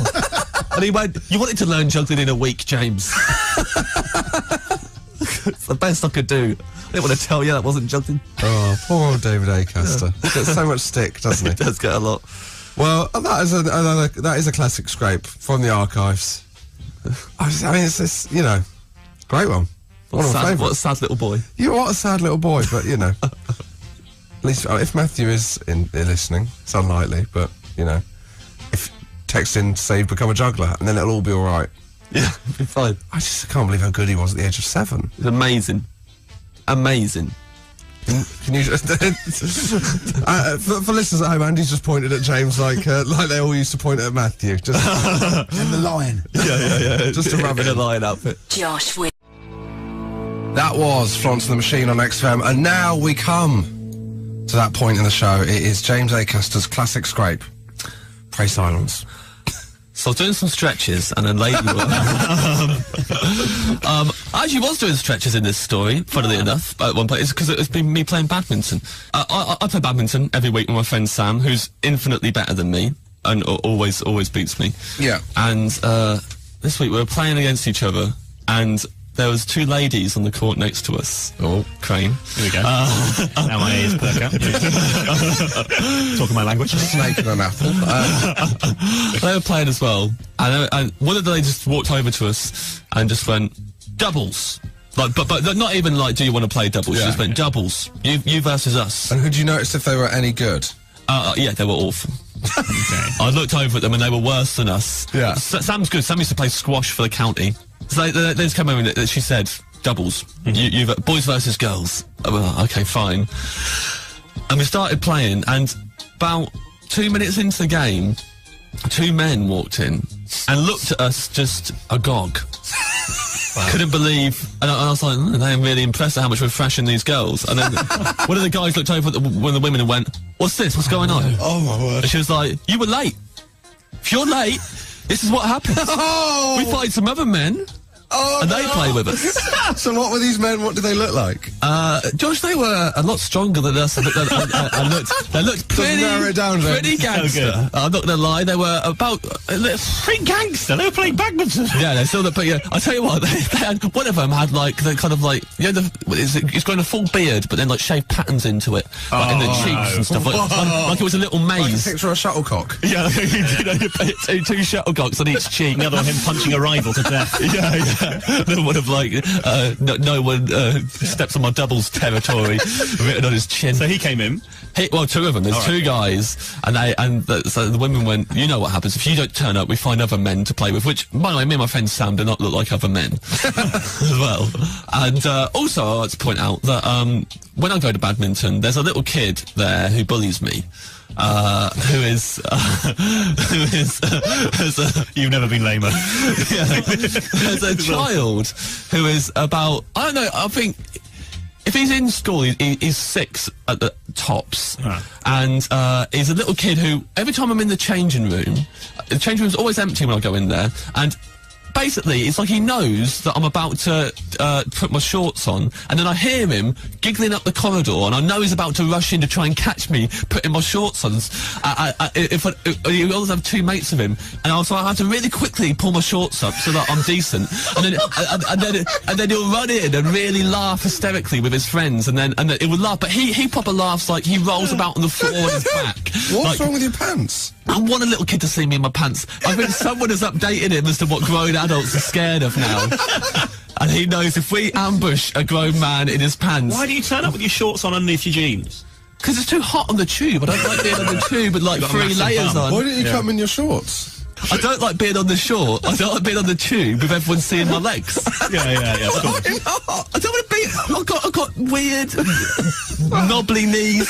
I don't want to having them out... Pull your socks up like Thierry Henry above the knee. Be fine. Right, since when have I done things like Thierry Henry? Let me like Thierry Henry. Those that look at me on the tube and go, he's like Thierry Henry at any point. So I don't want to expose my knees. So there you are with this 6-year-old watching you get in the... So he will laugh on the floor. He'll roll around, laugh on the floor, like proper like cartoon laughing. And he will also, anytime I'm playing... Do you shower after badminton? No, I tend to just go home and shower there. Yeah, I'm not playing that risk game. But then also when I'm playing, take your shorts off. When afterwards, yeah, and put my trousers on. Yeah, go home. I mean, my dressing habits have never been scrutinised so much since I wore that red dress in the bush. Also, every time I'm playing badminton, anytime I get a shot wrong, I'm doing badly. There's these windows where people can just look out onto the badminton court from upstairs in the cafe. Yeah, like in The Graduate. Exactly like in The Graduate, but I'll look up and it's that little kid laughing at me in the window because I did it because I'm losing at badminton, and he always does it. And eventually what happened was the women said to the guys, "You can play the winner." Oh, no, that is the Instead last of thing like, you we need. will stop and play with you now, they went, "You can play the winner of this game." Did you get the feeling they were in a relationship with the guys? I don't think so. Because it wasn't that kind of, it wasn't like an argument, like a full-on, it was just a bit of a like, you agreed you'd play us and you haven't played us. It's like they've gone on a badminton date, and then they turn up and like, why is this not happening anymore? More like a bad date, am I right, guys? Didn't turn around, one of them was taking their wedding ring off. And Just stamping on it. That's what I think of that. I won't need that anymore. So yeah, we had to, but we knew that, you know, winner plays them, and we were so much better than the ladies, and we didn't want to play the men at all. So I threw the match. Well, no, I was trying to throw the match. Sam is naturally competitive, and just a really also too good a player to fully lose to them. Like, he couldn't do it every time he was trying. They were making so many mistakes. Amazing. And the men were there on the side, but like trying to give them advice. They had two times when they did a timeout and a proper huddle, a huddle. The four of them at the bottom, just like ways to beat these punks, and we beat them. Yeah. And then we had to play the men. We thrashed them even easier. They were so bad. Yeah. It was so bad. And like, I'm playing, I'm looking up at the gallery, seeing the little kid crying. I was like, you take that, you little, you Satan! Little devil! That should have ended with you kissing one of the ladies and then looking up at the little boy because he's aware that's his mother. And then one going, yeah. You won't be coming in on me pulling my shorts up later on tonight. That is a great Well scrape. done. Yeah. Classic scrapes on XFM. No, it is time for your classic scrape. Yes. What do you have for us today? One from the library or one from the present day? It's one from the library, Josh. Is it? Yeah, it's a few years Filed ago. under S for scrape. S for scrape, yep. It was also I'd completely forgotten about this, and a friend reminded me of it the other day, so I was quite pleased to be. This is about during my first year of stand-up, and I got booked to do a Christian festival. Now, this is nothing against, just heads up, nothing against Christians, this entire story, at all. But I'd been booked to do it, and it's quite a hippie-ish festival, quite a good festival, actually. Quite a nice, I enjoyed it. But Were there bands on as well? there was bands, and there was performance poetry, and there was plays and comedy, and there's all Readings. sorts. There was Christian. So all I'm thinking is that episode of Peep there Show was- where he goes to one and people getting baptised outside there. Yeah, there was no one getting baptised. Okay. It was at Cheltenham Racecourse. So The most holy of all places. yeah, horses are all devout Christians. Yeah, So yeah, it was very nice. And there was this chai tea tent where they had like people doing like open mic. No, a chai tea. Oh, Tai Chi. Tai Chi. I mean, the two have been regularly confused, but both are relaxing and good for the soul. So they're doing chai tea. Yeah. But then in the corner there was a stage where it's like open mic, you could sign up to do something. So I went in there just to watch for a bit, and there was Oh, God. there was a Who's also there, actually. God was there, and is here, Josh. There was a lady watching it who standing in front of me, who wanted to sign up, but to perform, and she was speaking to the promoter. But she went, but you know, I really need a percussionist. And James, no. as we've already covered on the show. Why? Well, my friend Matt was with me, and he went, "Oh, my friend's a drummer." And I was like, "Oh, no." I mean, he went, "Come on, how about you?" And she was like, "Yep, okay. Well, you know, we can do it later on today. You know, 4 hours time. Come back here, and you can do percussion for this lady." I was like, "That's fine." So I went away and realised I hadn't got any percussion instruments on me. I hadn't bought anything, so I had to go around. 2 spoons don't cost anything, mate. I just go around talking to people, and I got myself one of those egg shakers. You know, those shakers that look like an egg. Yeah. So I got myself that, and that was all I could muster in time. this? Oh, Brilliant. as if by magic. I mean, the listeners can't see that. That is an egg shaker. Been waiting for this story for years. Yeah. Carry this around with me. Dave's got one of those BBC sound effects CDs. So this is absolutely perfect. Yeah, when I did my didgeridoo story, nothing. Oh, I can't believe it's here. So, there was also a load of sexy ladies. So I turned up.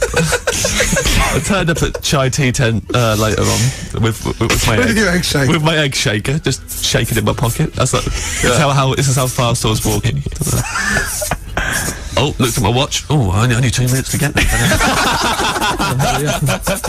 Don't want to let her down. Oh, there's a bit of a queue getting in.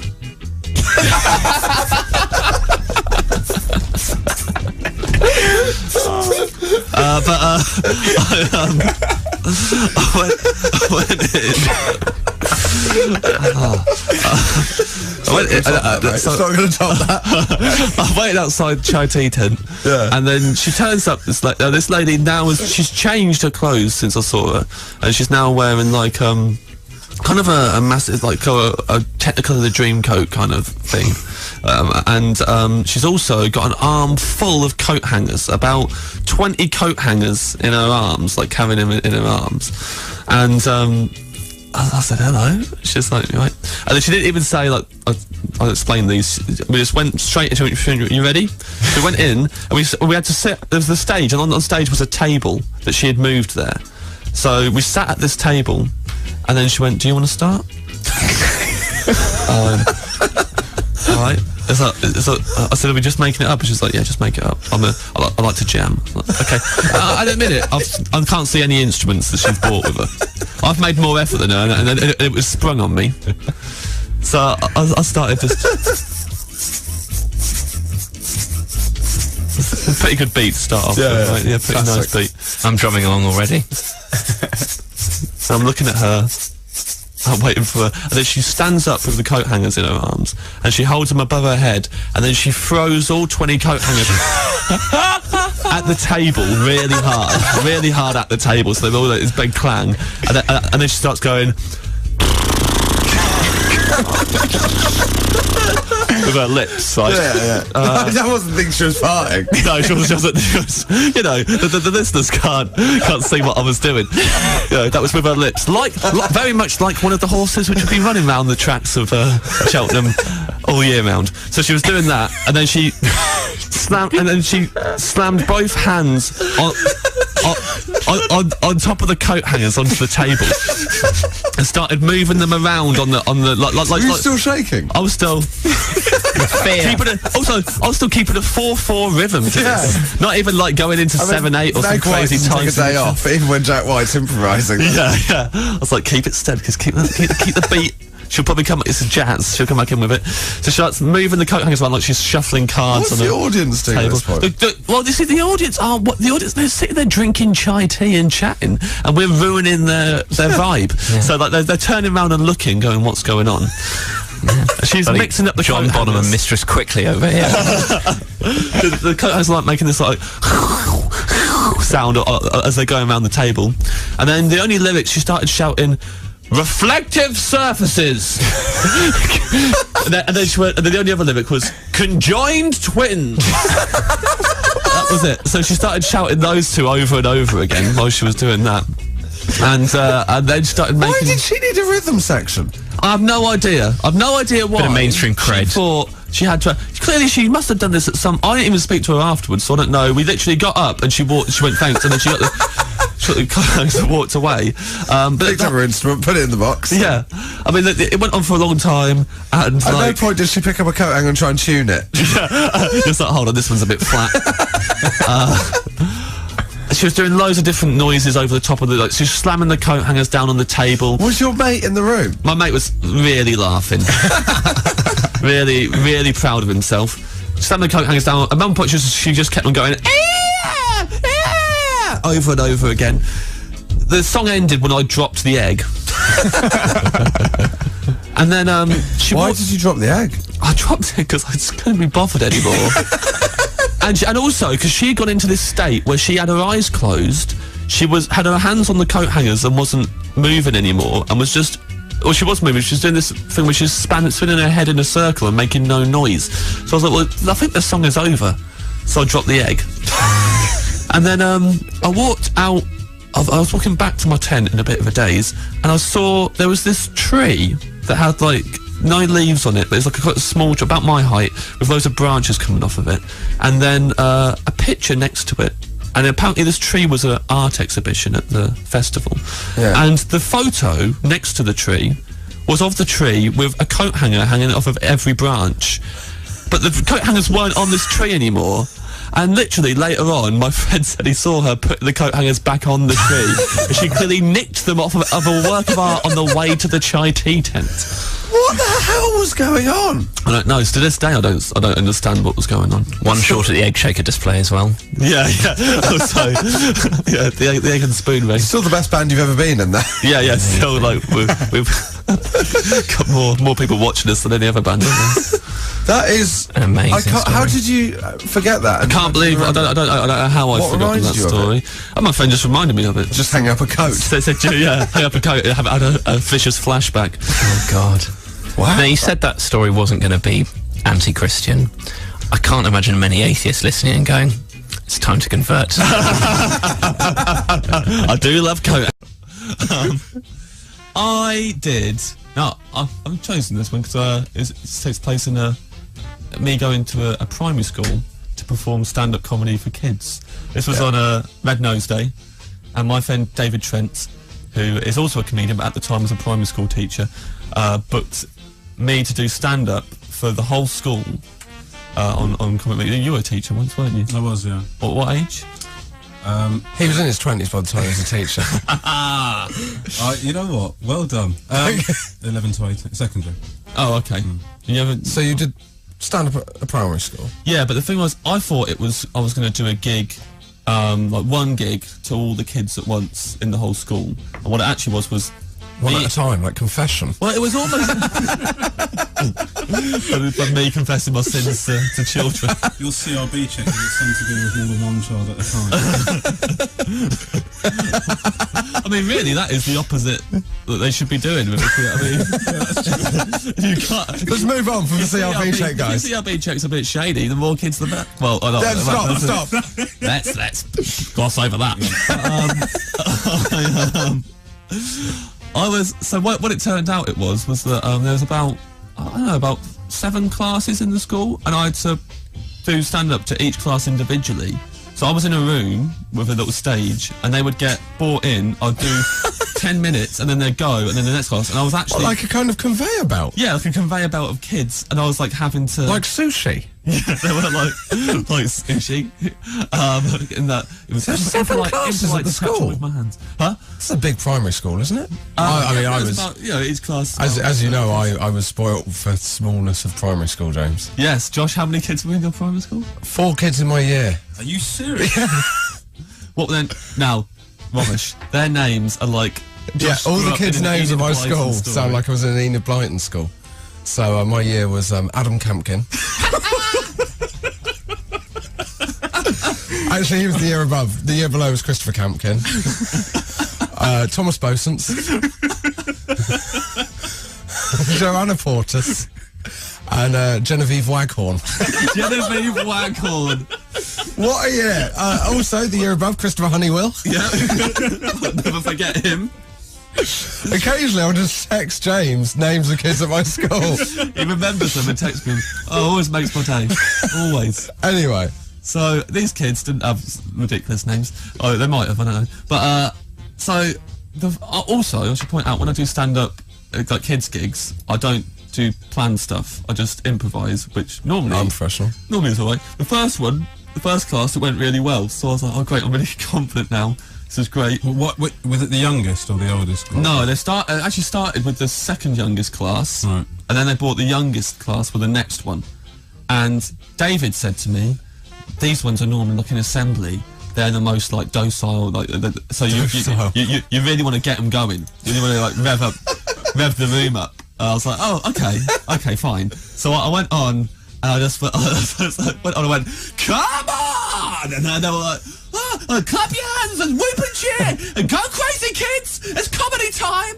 And they were really Did you do going. that with your voice? Yeah, I was like that. That's how I get people going. Okay, that's good. I mean, I've never felt less going in my life. I was- Well, you're not a kid. You know, when kids hear that. It's like a dog whistle. It's like Red Bull straight in their eyeballs. I was like, come on, here we go, we're gonna do this. And I was like, who likes my jumper? Say your opening gambit. Who likes? I know what will get them going. Let's talk about what I'm wearing. Let's go. What was your jumper like? It's had a red jumper on. But I was thinking of my feet, Josh. Who likes my jumper? Yeah, I'll still do that at adult gigs. Who likes my jumper? Give me a cheer. They all cheered, mate. And then one kid shouted out, I like your trousers. And then they all cheered. I was like, I'm onto it. This is brilliant. That's obviously quite a bright child who's thinking outside the box. Yeah, he's thinking added on to what he's saying. Yeah. I was like, who likes my shirt? Yes. And then I mean, you're not gonna run out of clothes. Who likes my pants? Sounds like a really sad man, desperate for your appraisal. Approval of his children. Who likes my shirt? Do you like everything I've got on, please? I've been stood outside. Just want someone to say what I'm wearing is okay. You kids know what's cool, right? You know what's hip and happening right now? I've got a date tonight. I've got a date. Right, don't lie, mate.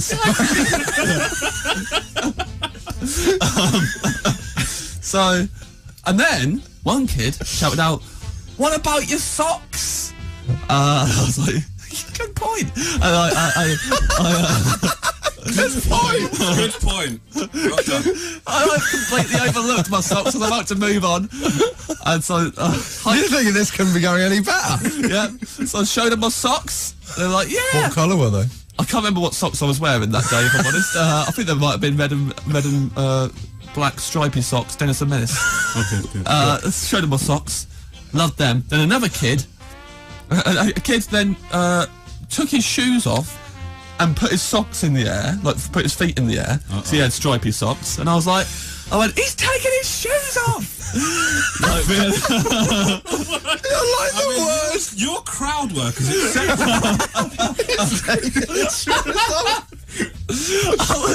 Look, kids lap this up. They love it. He's taking his shoes off.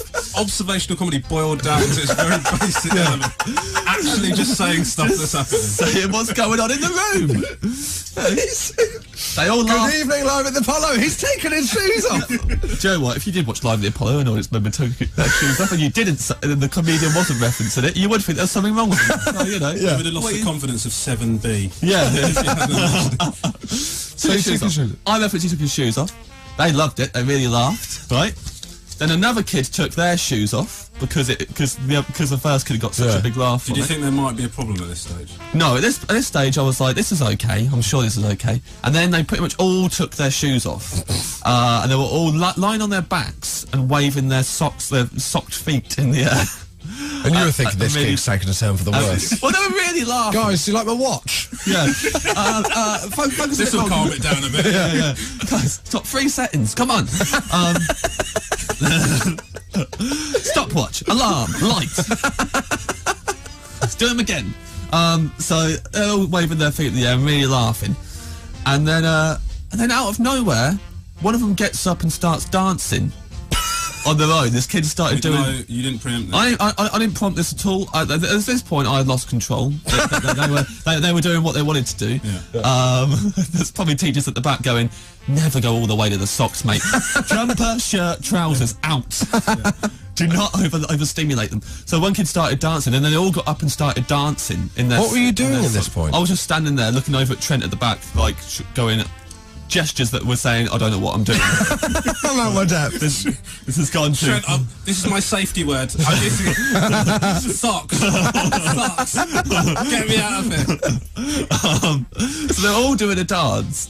And by the way, it's like one of those. It's a sports hall kind of like, but it's a shiny floor. So they're dancing in their socks, and one of them does a jump in the air, and then as they land, slips and full on cracks his head on the floor, really loud. Oh no! And then another girl then laughed at this so much that she wet herself. Like proper weed all up. That is not going to help the slippery floor. No. So, I mean, instead of them, there were genuinely kids near her who were, because they were doing a dance and not looking. They weren't aware that she had done that. So there were kids dancing in it, in their socks. Oh, which is the my worst word. thing. And then instantly the teachers swooped in and they said, stop this now. and one of the teachers literally pointed at me and went, enough. Enough. and so then they took that class away and they cleaned up the floor. And then the next class came in. And They still let you carry on? Yeah. But they went, What a damning indictment of education. But it was like, I had to do a calm down version. So the next kids, it was literally like, I went, right, I'm going to tell a story. I'm going to take it nice and slow. And I literally told a really boring story. And in your head, was you just going, don't mention the jumper? Yeah. One of them, I can see them in their eyes going, is he not going to reference his red jumper? That is genuinely the saddest indictment of British education I've heard in the last 30 years. And that's why Britain is broken. You did a septuple. That's what it is. Oh, yeah. 7 gigs in a row. Yeah. Wow. I'm glad, James, that Red Nose Day this year, you'll be back, presumably. If anyone at home wants to book James Acaster for their school, he'll be wearing a red jumper. Yeah. But don't mention his socks. Thank you very much. That is genuinely each week it confounds me how you get yourself into these situations, but thank you very much. Is it a current scrape or is it one from the archives? This is Halloween night after that gig I did. Okay. Oh. I was invited to a party. I was excited at this party because it was new friends. Oh, have you got new friends? I don't like the sound of this. I know, a bit weird, isn't it? Just people I started hanging out with in the summer. Yeah. I know them quite well. So they invited me to their house for the Halloween party. Very excited about it. But they said if you don't have an outfit, they will provide one. Oh no. Oh. So they said. So you didn't think maybe I should have an outfit? I've never bothered. Ever with Halloween outfits. Yeah. So I was like, I'm gonna have to have one. Have you ever forgotten your PE kit and then they make you go into like a box where there's like old shorts and a girl's top? That was before they did Sex Box, wasn't it? That was that was the idea for that. Yeah. It's evolved. So I was like, that's fine. I'll go and I'll just wear whatever they give me at the door, and I'm fine with that. Yeah. So I just got straight from the gig. And then the door was answered by people I didn't know, so the room was rammed, but full of like 20-year-olds. How old are your friends? They're 30s, early 30s. So everyone else. So these two 20-year-old girls answer the door, and there's a guy stood next to this rack of different costumes. And he's just as a skeleton with body paint. Body paint all over him, but he's a skeleton. And here's like a bit of a tip off. He was bad news. I wasn't gonna like him, right? He had also painted a scar across his forehead. You can't pick a team. Right? You can't be a skeleton with a scar. Doesn't work.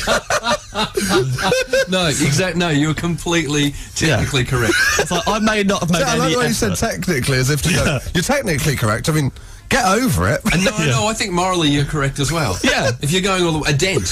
Yeah. A dent into your head as a skeleton. Yeah. Or like a smashed hole. Yes. Yeah. Yep. Anything like that, not a scar. And like, I was like, even though I've not made the effort, I think I've beat you already because that doesn't make sense. And he, as soon as they answered the door, he looked at me and he went, "No outfit, off home." Right? That's what he said. Now that's not nice. No. Not nice at all. But I laughed it off. Yeah. It's like, that's a joke, right? That's a joke. So I was like, oh, I understand you got an outfit for me. And he got one off the rack and he gave it to me. He went, put that on. That's what losers wear. Oh! Okay, are you sure the scar... Are you sure someone hadn't just punched him half an hour before was you got bleeding there? very convincingly. Very convincingly. I was gushing down his face. Well, that's a really effective fat lip you've got there. Mate, your outfit.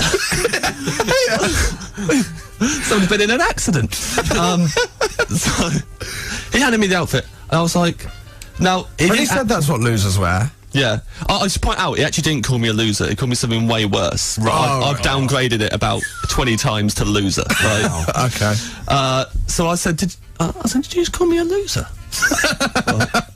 And he went, "Now at that point, what would you, if you were that guy, and you'd said that, and someone said, did you just call me? What would you do?" Oh, you have to own up. Yeah. Yeah. Yeah. You'd probably go, I personally go, yeah, sorry about that. Bit silly, weren't it? I'd say, I thought it was banter, but it's got Yeah. misjudged the tone. Yeah, yeah. Absolutely. He went, yeah, deal with it. Whoa! Okay. Why does this kind of thing only happen to you?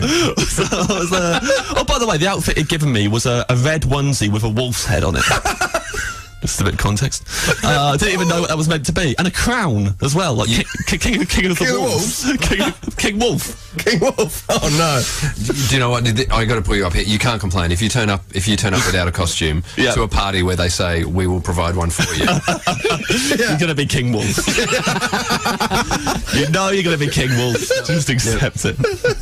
So, but he said, put that on. I was like, you call me, yeah. And I was like, right, I've got, the thing now is, if I put what this were you outfit wearing? on, Did you have to take your clothes off to put on the well, this is the thing, but I would have had to just like put it on over my clothes, but like, I was like, he's just told me this is what losers wear. Yeah. If I put it on now, it's the most demeaning thing to go, a 20-year-old's just told me to dress like a loser, and I'm gonna do it. Yeah. So yeah. I mean, you're not going to get respect from your wolf parliament after that, are you? We're gonna lose her as the king. But I said to the girls who'd let me in, off with his head. I said to these girls who'd let me in, who's that guy? And they said, oh, it's such and such's boyfriend, one of my new friend's boyfriends I've never met before. I was like, he's horrible. and then he turned around again and went, grin and bear it, put the outfit on. Whoa! Wow! At which point they all turned their back to me, and then this is the best feeling. I recommend this to everyone. I hung it up and I walked out. Oh! Right now, yeah. I've never done that before. Like on the Steve Wright show.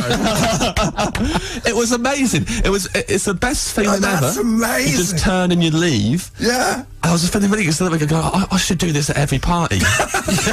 Like, every time anyone's slightly rude to me, I should go, yep. I'll be back in a sec and just go home. Yeah. It'd be amazing. But I thought that was the end of my night. Yeah. I walked out into the street, literally turned a corner, and there was a lady across the road. Quite an attractive lady, I'll just point that out. She looked over at me and she went, do you have any food? What? Yeah. So I was like, you will go. You think you 2 scrapes in one night? I was thinking the phrase is trick or treat, madam. Do you have any food? And I said no. She pointed up at this wall and she went, there's a fox. There's a fox over the wall. I'm trying to coax it out. I said, oh, okay. She went, I've got some bread. What do foxes eat? I went, I don't know. I think some of them might eat cat food. She went, and when I said that, it was like she really beat herself up over. She went, of course it was cat food. What was I thinking? I went to the shops and getting bread for a fox. And I was like, it's okay, yeah. And then as I was chatting to her, this fox just poked its head over the wall and looked at us. It's like a foot away from us, really close. Yeah, I just looked at us. So I stood there and looked at this fox for about 20 minutes with this lady. Right. I was there looking at the fox and she went, what have you been up to tonight? So I told her what I've just told you. Yeah. And about the party. She went, they sound like awful people. I said, yeah, I know. She went, well, they live around the corner. Yeah. She went, do you think they've got any cat food? That's amazing. And obviously I went, I don't know, but we're not doing that. Yeah. I kind of wish I had, because I think I got back, I made it home, and I said to my flatmate what happened, and he said there's 2 things that could have made you cooler that night. One would have been if you had gone back to the party with her, just walked in, pushed past the guy, went to the kitchen, stole all the meat from their fridge, and gone and fed a fox.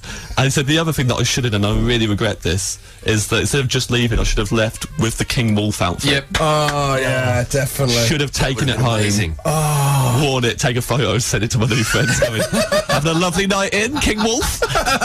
King Wolf. Oh, I know what I'm getting you for Christmas, James. That is one of the best. Have you kept in touch with that woman?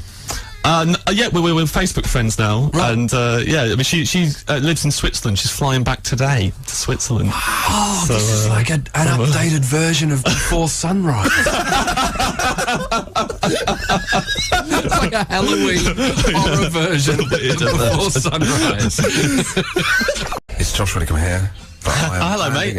I am handing over the reins for your classic scrape. Thank you very much, Josh. This is a archive one, Yes. and I believe I may have briefly told you this once before, but you don't know the whole story. Oh, yes. So I once did a skydive. Neil's already on board.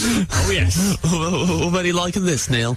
I decided that I need to do more adrenaline-fueled things in my life, so I saw a poster advertising for charity skydive jumps. Why did you make that decision? I had a boring life at the time. I was working on the band, and had a part-time job in a kitchen. Yeah. And how long was your part-time job in a kitchen? I did that for 17 to 23, 6 years. 17 to 23, 6 years? 6 years, all right. 6 years, yeah. From the ages of 17 you to 23. weren't good enough to have a term pro?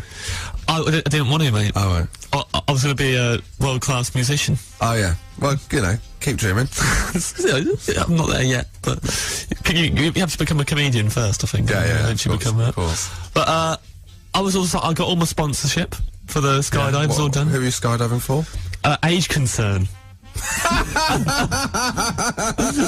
That was my only option. Why? It was the poster was like, I see. you have to do it for age concern. Yeah. So you've always been concerned about. I tell you what, it's hard to get sponsorship for age concern. No one cares. No one's concerned. Yeah, everyone's going, what's your problem? What do you mean age concern? You go, well, yeah, they're old. Yep. Yeah, well, you know. Let me just say, it's a totally worthwhile charity, but their name doesn't make it sound as No, they should have a word with their PR. Age nightmares. That's what they should. Age crisis. Age crisis. If I was collecting for age crisis, I would have got so much money. I don't even have to do the skydive. Just take it, mate. They need it. Slightly worried about age. Just slightly concerned. You're right, Steve. Just slightly concerned about aging. Concerned. Do you want a tenner? Yeah, all right, yeah, that'll make it better. I'm also collecting for knee concerned. Concerned about my knees, other people's knees. Yeah, I've also got a bit of a quibble about my elbow. Are you collecting for elbow quibbles? Yeah. Anyway. So I collected all the money. Went to the skydive centre. Yeah. And they train you up and stuff. I was all ready for it. Train? They train you up. Oh, I thought you said chain. They chain you up. You're not backing out, mate. How concerned are you? Now you're concerned. Just pushing you up. No, they train you. Yeah.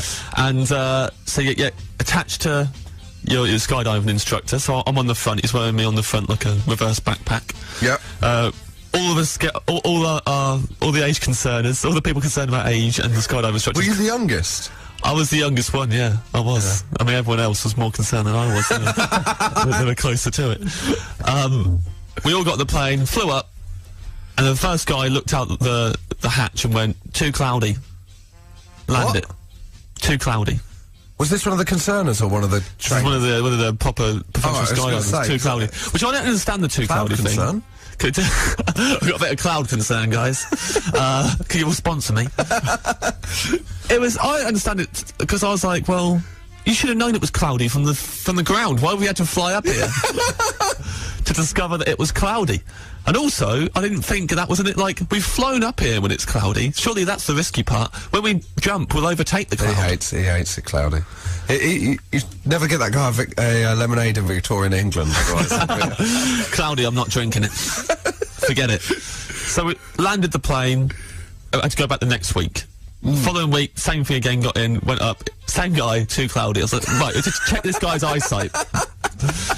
He's got. Did it look particularly cloudy? Oh, I don't know. I'd never. I thought I can see what you mean. There's some cloud here, but we're in the sky. I expected it. When I'm in a plane, it's always cloudy. Yeah, solid cloud. Solid cloud. It's where the cloud is. Yeah. Don't go in the sky. You've got to avoid the clouds. It's a little bit cloudy. Yeah, it's a little bit grassy down there on the ground as well. The worst observationalist ever. Landed it again. Third time, got in the plane, went up. First guy jumps out.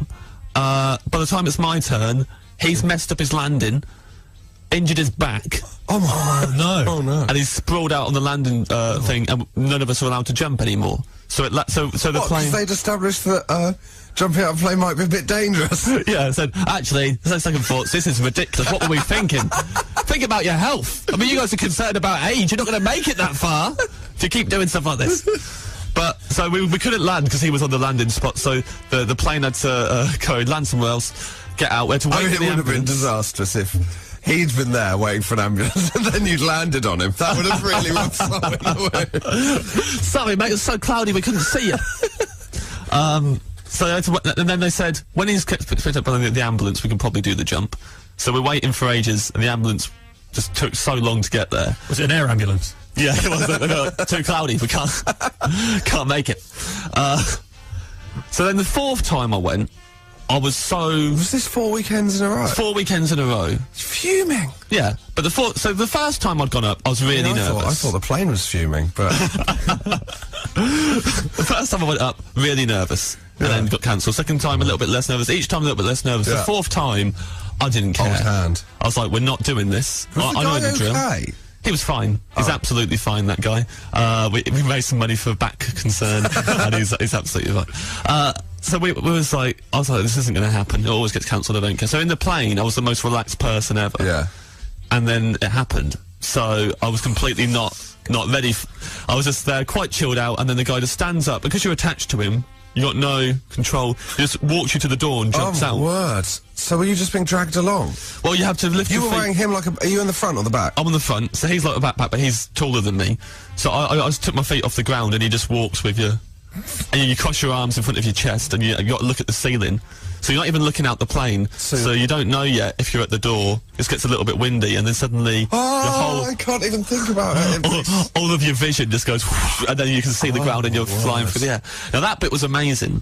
But and he was lovely. This guy, I've met him 4 weekends in a row. Really moody, quiet guy.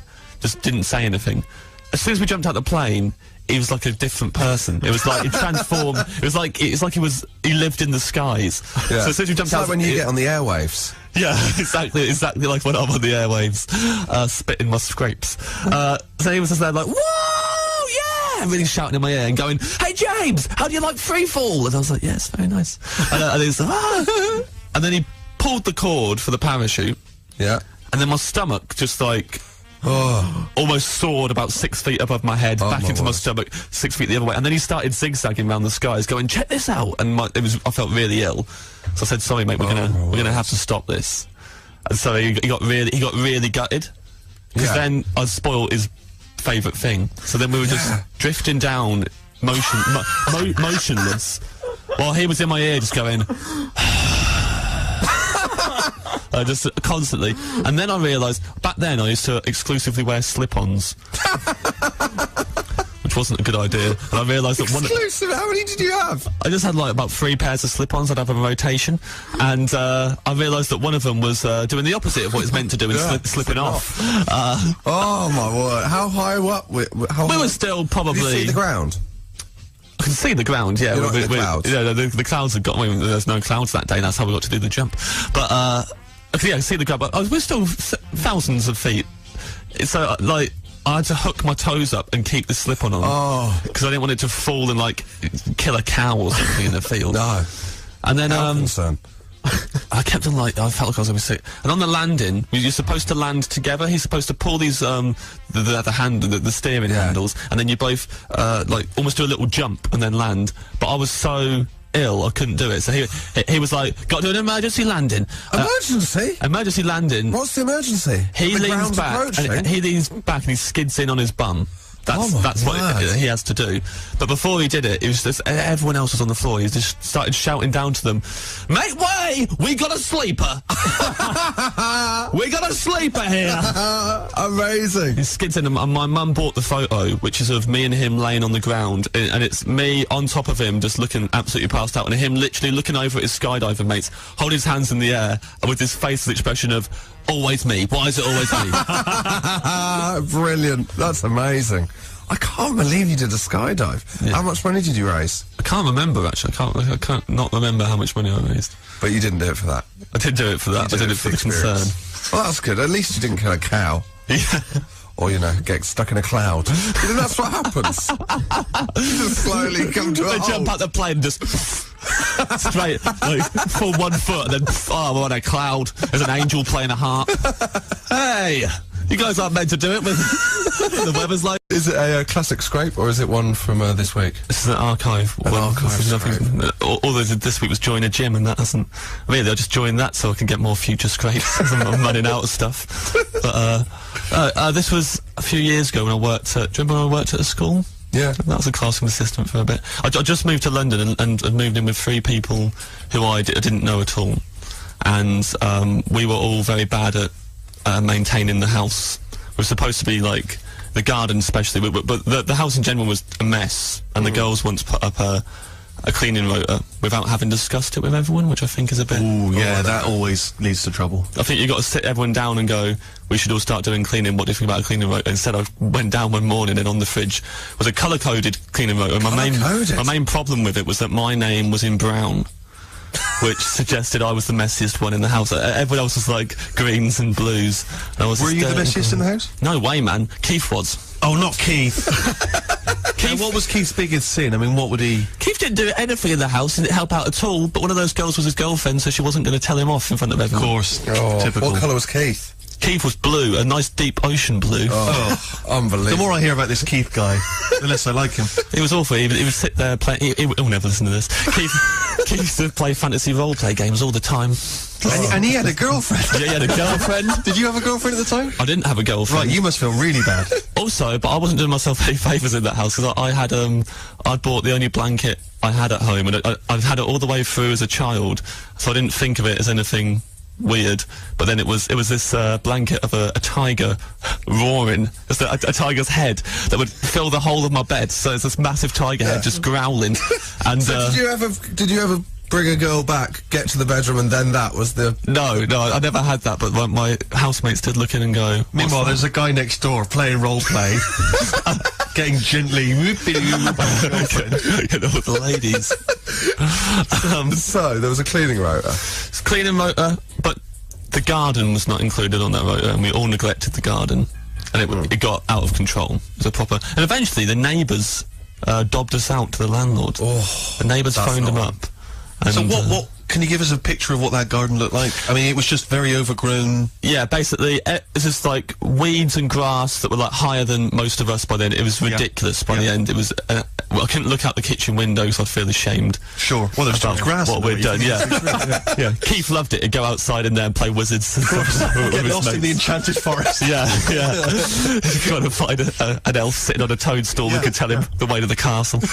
But he loved it. But the rest of us really furious, yeah. Really and the neighbours and the neighbours would look over and get annoyed. I always feel sorry for neighbours who live next door to basically students. Yeah. No, often like a lovely retired couple. Yeah. They spend house proud. They spend and they got a couple of plebs next door who don't have any. Oh God! No regard. Don't care. Beth and James next door. So yeah, they ratted us out, and the landlord phoned us up and said, just I'm going to come round and do an inspection this week on Saturday, so if you need to sort anything out before I get round there, then that'd be good. So we panicked. Sure. Yeah. But I worked at the school, and I knew that there's a gardener there, so I asked the gardener if I could borrow some equipment from him. And I thought he'll give me some, like, shears or something like that. He gave me the strimmer. The proper... the hedge trimmer. The full-on strimmer to use. Yeah. Did you carry it across London? I did. I had to put it in 2 bin bags, one from either end. It looked like and then tie it up with rope in the middle. It looked like I had a dead body on the tube. I was taking that would be a very confident way for a murderer to dispose of a body, wouldn't it? By tube. Best way to do work, you know, in plain view. Hide in plain view. Yeah. Yeah. Of course this is a strimmer. It's not everyone just assume, it's got a strimmer in there. There's no way it's a dead body, despite the smell. But I got back home, and I was really like, don't worry guys, guess what I've got? And they were really excited I had the strimmer. Plugged it in, I went outside, and I remember them all watching me from inside, and I turned it on, and it stram beautifully. Really amazing. Excellent action. Amazing. Was it one of the kind of ones with the little sort of petrol motor, or was it an electric? It was electric, so I had to plug it in. Sure. And have the wire coming through the kitchen window. You know the top kitchen window that's long and thin. Oh yeah. And it's all it's used for is putting wires through. Sure. Yeah. So like that. And I was strimming one-handed, and it was so easy. What? arrogant. So, but then what were you doing with your other hand? on the other hand, I was waving to the onlookers. No, but you joke. I was throwing gang signs to my friends on the inside, to Keith and the gang. Just doing the gang signs like, this is brilliant, I've got a strimmer. And then I saw their faces changed from delight to horror, really, and then turned around and realised that the cable had got wrapped up in the strimmer. Oh my word. And was currently being shredded while I was holding it. Oh my word. And this was after like 30 seconds of strimming. Like, I'd done very little. Very little. Committing kind of Harry Carey. Yes, immediately. I thought for a minute you were going to say you'd sliced Keith's head off. he was sat amongst his people in the forest. Game over, guys. Sorry. So you started chopping at the wire. Shredding the wire up. Immediately, the strimmer stopped and the whole house short-circuited. The whole, all the lights in the house went off. Everything stopped. I think someone had some washing on, that stopped. It was. Why did the whole house short-circuit? I don't know. I think there's this thing. Did Mr. Jenkins, the landlord, come in at that moment? Yeah. Guys, just saying, what the hell? What? These lights aren't working. You're doing my washing, right? So that was ruined immediately. We had to do the rest of the garden with. So basically, it was like if the garden was a person's head of hair. Yeah. It's that thing where you've just you were going to give a full shave of the head, and you've just got one patch missing. Yeah, and then I broke the electric shears. We're going to have to do the rest with scissors, which were not. At the end, it did look like somebody was trying to cut their own hair when we actually did the shears around that. Yeah, we had to do it with shears, the whole garden. It was awful, but I was mainly scared about returning the strimmer to the school, and I panicked so much about things, and I was trying to guess, instead of Googling how much a strimmer was, I tried to guess, how much would you guess the strimmer is? 100 quid? 100 quid? More? Yeah, probably about 100, 100 quid? Yeah. I guessed £2,000. In my head, I was like, it's got to be £2,000. Yeah. I've just thrown away £2,000. I can't believe it. And I was really panicking on the tube on the way back with it now in 2 bags. No, it's in one. But like taking it back in this bag, and I got. So why was it? Wasn't it? Couldn't you just replace the wire? Well, I thought I probably could, but I just. Panic way too much in this situation and think I'm going to have to buy an entire new strimmer. And I got back and I gave it to the head teacher. I said, look, he said, did you find it useful? I said, for a while. But I then stram through my own wire. And I've broken the head it. teacher's went, I don't think stram is Yeah. Oh, it's a word. You shouldn't be working at this school. I'm teaching the kids well. We're doing some drumming. I dram with them the other day for ages. So I had to tell him I broke it, and I thought I was going to get into it, and he just went, it's all right, we'll get Patrick to fix it. And I was like, what else can I borrow? Great. I'll just borrow everything, take it home. It doesn't come back to haunt me. I can go berserk. There's no consequences, just ruin everything. Went home with a blackboard, wrote your own rota. Myself in glistening white. Yeah. So did you get away? The landlord was fine when he came in. It was all. He was fine. He obviously came round and knew what had happened. He could look at the garden and go, "Well, you've clearly just rushed this." But you made we got away. We got away with it. He said, "Lovely rotor." In the end, we had to stop using the cleaning rotor genuinely because we couldn't read it because it was too dirty. Well, you know, life's come on since then. You've joined a gym. Yeah, joined. I'm worried it leaving you in charge of, the treadmill, throwing gang signs on the treadmill. Well, it's time for a festive Christmas scrape from James Acaster. Yeah, yes, it is. Last year, I bought a Christmas tree for the first time. Never done that before. Guess where I bought it from, Josh? One of those places. Why are you raising your eyebrows? Should I know this? No, you won't know it. Budgeons. The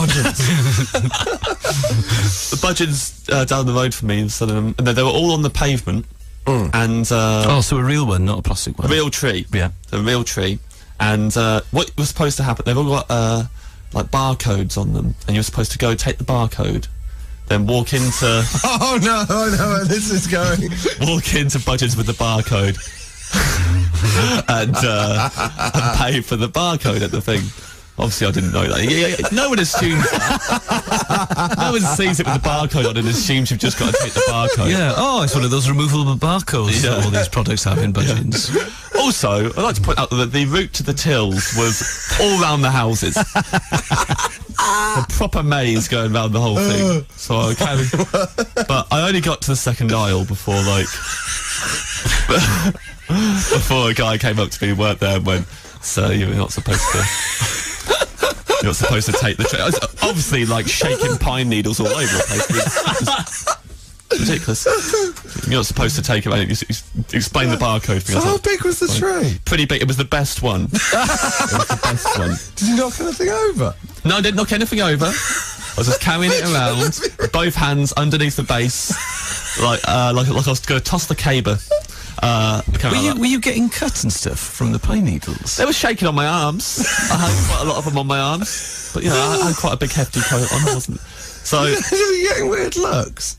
Well, no, because I don't think anyone else. I don't think the other customers really knew about the barcode deal. So I think they were all like, okay. I bet you that all of the staff at Budgeons, that branch of Budgeons, have watched that on CCTV. I bet you their Christmas do if they have one. They're all like, let's watch that idiot. So I had to go back on myself, take it outside, put it back on the pavement, get the barcode, go in. I paid for it. Then I walked outside, and my tree had gone. Wasn't there? I looked back in Budgeons, and another person had made the exact same mistake that I had made, but with the same tree, so the best one. And I saw the top of the tree kind of like bobbing up behind the shelves. So there's my tree. I'm going to go and get that. So I went back in, followed the trail of pine needles. And there's this guy with his two kids who are probably about 5 and 8 years old. Oh no! Two little kids. And he's there. She's got a trolley in one hand, the tree in one arm. There's one hand that's pushing along. And I went up to him and said, "Oh, hello, mate. Sorry, you got my Christmas tree?" And he went. He looked at the tree and went, "No, I haven't actually. I've got my Christmas tree." Oh. And I went, "I know. That's mine. I've already bought it." And he just screwed up his face, and then I didn't expect this reaction. Was he big? He was quite a tall, silver fox kind of guy. And when I said I've already bought it, I didn't really expect this. This is the last thing I expect to be brought up in the argument. He looked in his trolley, and there was all that was in the trolley was one ready meal, was a lasagna. And he looked in the trolley and went, "Oh, I suppose you bought that lasagna as well." Oh wow! I was like, I'm not claiming ownership of the lasagna. I haven't bought the lasagna. I said, but I have bought that tree. How much did you pay for it? For the tree? I can't remember now. I don't know how much it was at all. But like, you weren't going to write that. It was money enough off. that I was not going to let. Also, the other ones were straggly. I was going to have a straggly one. I wanted the proper nice one. So I said, and then how it works is, you go outside and like you get the barcode, and then you go to the till, and you pay for it at the till. And so like that's mine because I've already bought it. He went, "You haven't already bought it because I've got it in my hands." Oh. And you haven't already bought it. And then he went, he picked up the lasagna and he looked at the back of it and he went, "Sorry mate, just checking you haven't nicked the barcode off this as well." Oh. I was like, "I've not nicked the bar. The lasagna is neither here nor there." Yeah. I'm not doing anything with that. Why do you keep bringing up the lasagna? Because also there are loads of non-straggly lasagnas in the frozen food aisle. Yeah. And that's the worst Christmas dinner you've got planned for your family. And eventually I had to I was talking to him, and eventually the same person who'd come up to me to tell me to take the tree back outside came up and explained it to him. So he had to give it back to me. And taking that tree off that man while making eye contact with his children is the hardest thing I've ever had to do at Christmas. It was so bad. And I felt really bad. I thought I should probably give it back. And then I thought, no, he needs to learn the rules and that. And they need to know. Did you take us lasagna? Yeah, I went, and by the way, I'm having this as well. Yeah. Jingle bells. Wow, that is amazing. Yeah, got it back to the house. So have you got a tree this year? No. Too risky. Yeah, Too risky. I'm not doing that. We now come to what was, for a year, James Acaster Scrapes, but in another new twist. As a scrape master himself, we get a lot of people asking for help from James, because he's been through everything. Yes. And so we thought it'd be nice if we made you a kind of agony aunt. In a feature we're going to call James Acaster's Moral Maze. Now we obviously didn't get to ask for this being the first week, we haven't yet got to ask for listeners. If you have any moral issues or problems in your life, just send them in email them via the website, and James will attempt to sort through them and offer his advice. Happy to help. So this week, as a start, just to test your mettle, I've got Dear Deirdre. Yeah, from The Sun, which has got her response. So, see if I'm as good as Deirdre. See if you're as good as Deirdre. Absolutely, mate. Up for the challenge. I'll give you the headline afterwards. Remind me to give the headline, because the headline is quite funny. They've written a good one. Okay, Dear Deirdre, Dear James. Thank you. Yes, hello. I've got a crush on David Tennant. Josh, can you please read the letter? Hey, lovely. Can you do it as a character as well? I can't do voices. I'll do it as it doesn't have a name. Right. Okay, here we go. Dear James, I've got a crush on David Tennant. I can't get him out of my mind. I've tried thinking that he's ugly and a bad person, even that he's a terrorist, but I still feel the same. This is a genuine question. That's amazing. I'm 32 and happily married with 3 young children. Every time I see him on TV, my heart skips a beat. My husband is great, and I feel stupid about this. Sometimes it's like I can hardly breathe. David's face and his piercing eyes are in my head all the time. What I would say is that maybe contact David Tennant. Yeah, via his agent. I think that might be the worst advice you could possibly give. No, this is right. You have shack up with Tennant. I'm pretty sure this is what Deirdre's written. Okay, you can contact him via his agent. Set up a date. Have a little date. Have a little date with him, right? Yeah. Have a chat with him. Does she tell her husband she's doing this? Yeah. Absolutely. First of all, she's to talk to her husband. Yeah. To sit him down and go, look, I love you, and we've built a family together, but every time I see a man on TV I've never met before, I want to leave you. She needs to get that out in the open early doors. Yeah. Set up the date with Tennant, see what he's really like. Yeah. She's probably not missing much, you know. I bet him he's nice. Yeah, I mean, he might regenerate. He's very charming. He's very charming. She's not wrong. She's not wrong to have a crush on him. Maybe in trouble then. I mean, that could be. Yeah. Okay. The one flaw in the thing is that he could end up being exactly what she wants. Yeah, but you got to take those chances in life. Yeah, I'd say, or at least just text him. Go on a date, but do a bit of texting back and forth. Can I offer up the fact that in any long-term relationship there is a thing that happens called a mental mini break? I'm coining that term. That if you're in a long-term relationship, just like I've been in my flat before, and I've maybe, if my boyfriend's been away, I've maybe spent a weekend in my head with James McAvoy. That might have happened. I'm never going to do anything about it. Sports jumpers. Yeah, like we go away. We're in a both sports jumpers, convertible car. With, it's a dress for lacrosse. Obviously, you know me so well, James. Yeah. Shall we see what Deirdre said? I'm pretty sure Deirdre will have actually said, grow up. We all have our fantasies, but most of the time, they don't get in the way of our day-to-day life. If you're stressed, unhappy, or maybe just bored, then unrealistic daydream can start to take over. Think what makes your heart flutter about David Tennant, and then try translating some of this into your real life and real relationship. I mean, what if he's a time traveller? Yeah. That, or forcing her boyfriend to say everything with a Scottish accent. Yeah. Can you go and play Richard III, please? Royal Shakespeare Company. There's a relevant message in this fantasy somewhere. Really? Can I end this by saying what the sub-editor has chosen as the headline? Desperate for Tennant's extra. Yes. So there you go. If you have a moral issue, we've already seen that James's guidance is definitely worth having. That's very good guidance. Yeah. I think her one's ridiculous. That woman's not going to get anywhere like that. Mine was a definite finding an answer immediately. A plan. A plan of action. See what you're not missing or what you are missing immediately. Deal with it. Why string out a painful divorce? Just plaster, just rip it off. Email us through the XFM website. This is XFM. James, you used to be the man that would tell us about scrapes. You've now graduated from that to helping other people with their scrapes. Yep, I thought give something back. Give something back. We have a letter here for you to offer your advice. Yeah. You ready? I'm ready.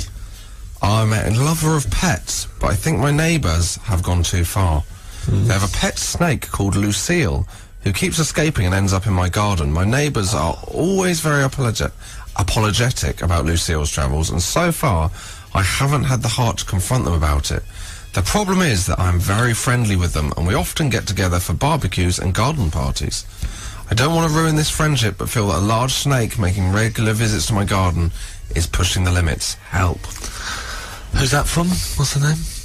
No name. No name. Name understandably withheld until the situation's Although, dealt you know, with. the neighbours might figure it out. She's named the snake. She has absolutely given that away, Lucille. You think it's a woman? I don't know why I assumed it was a woman. Yeah, I'm assuming that was from a lady.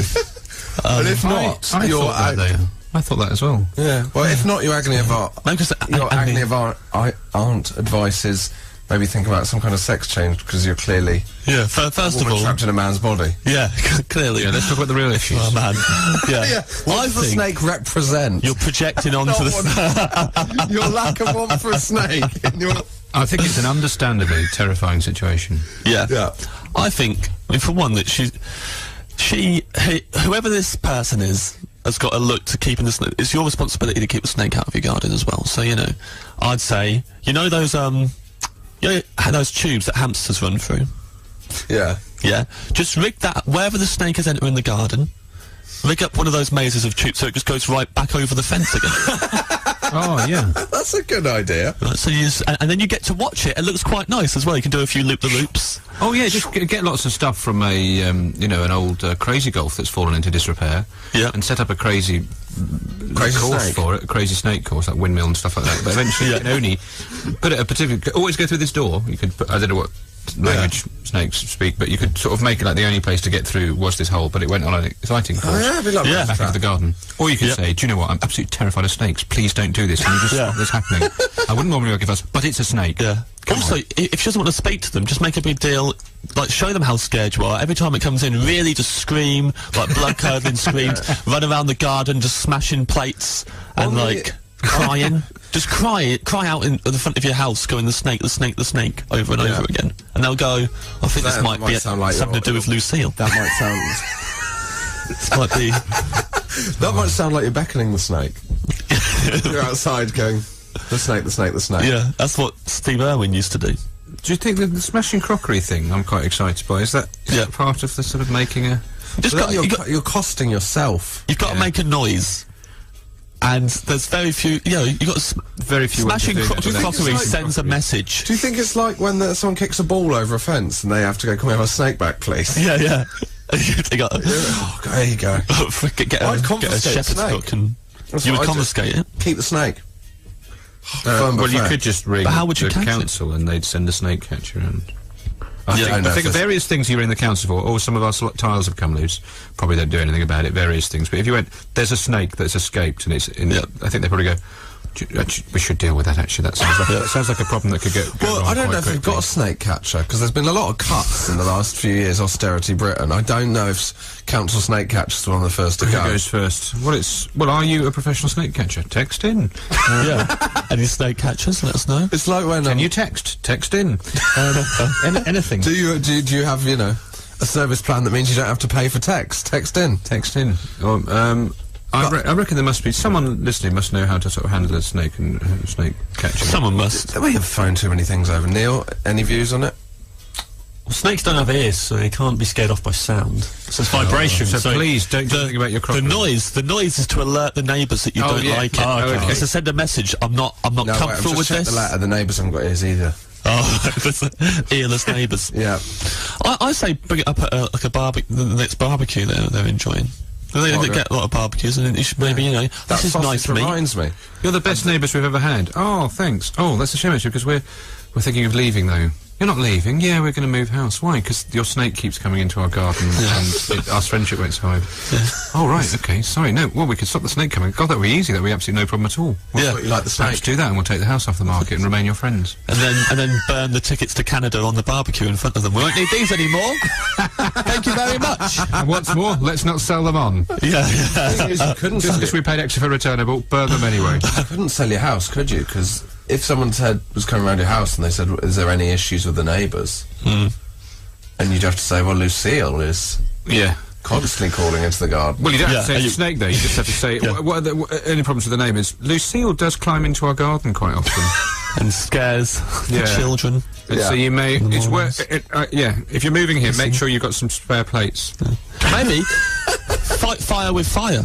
Get a pet of your own, send that over the fence. Yeah, little lion cub. Snake. Buy your own bigger snake. Little lion cub, little Simba. It might turn into the woman that swallowed the fly. Sending a raging bull through. Yeah. What does eat snakes? Sort of birds? A mongoose can beat up a snake, right? Oh, presumably. What was the story about Ricky Ticky, whatever? This is the worst agony aunt thing I've ever seen. Huh? This is the worst agony aunt thing. It's a great. Right, make my an extraordinary advice: get a Deirdre's mongoose. photo casebook, isn't it? Get yourself a mongoose. That's my actual Get your advice. bra and pants and put that snake over you. What? What are you Deirdre? Okay, well, that's sorted. Buy Get a mongoose. 5 mongoose. Honestly, I think you just need to do some straight talking because I think that does not sound like an ideal situation. I think that, I don't mean to be sort of tedious and practical about it, but you should just say, it makes me feel incredibly uncomfortable. Yeah, I mean, you should get. If they go around and having barbecues and they're friends with them, it's a bit weird. They can't just go, "Stop Lucille coming over in the garden, please. I've got a phobia of snakes. Cheers."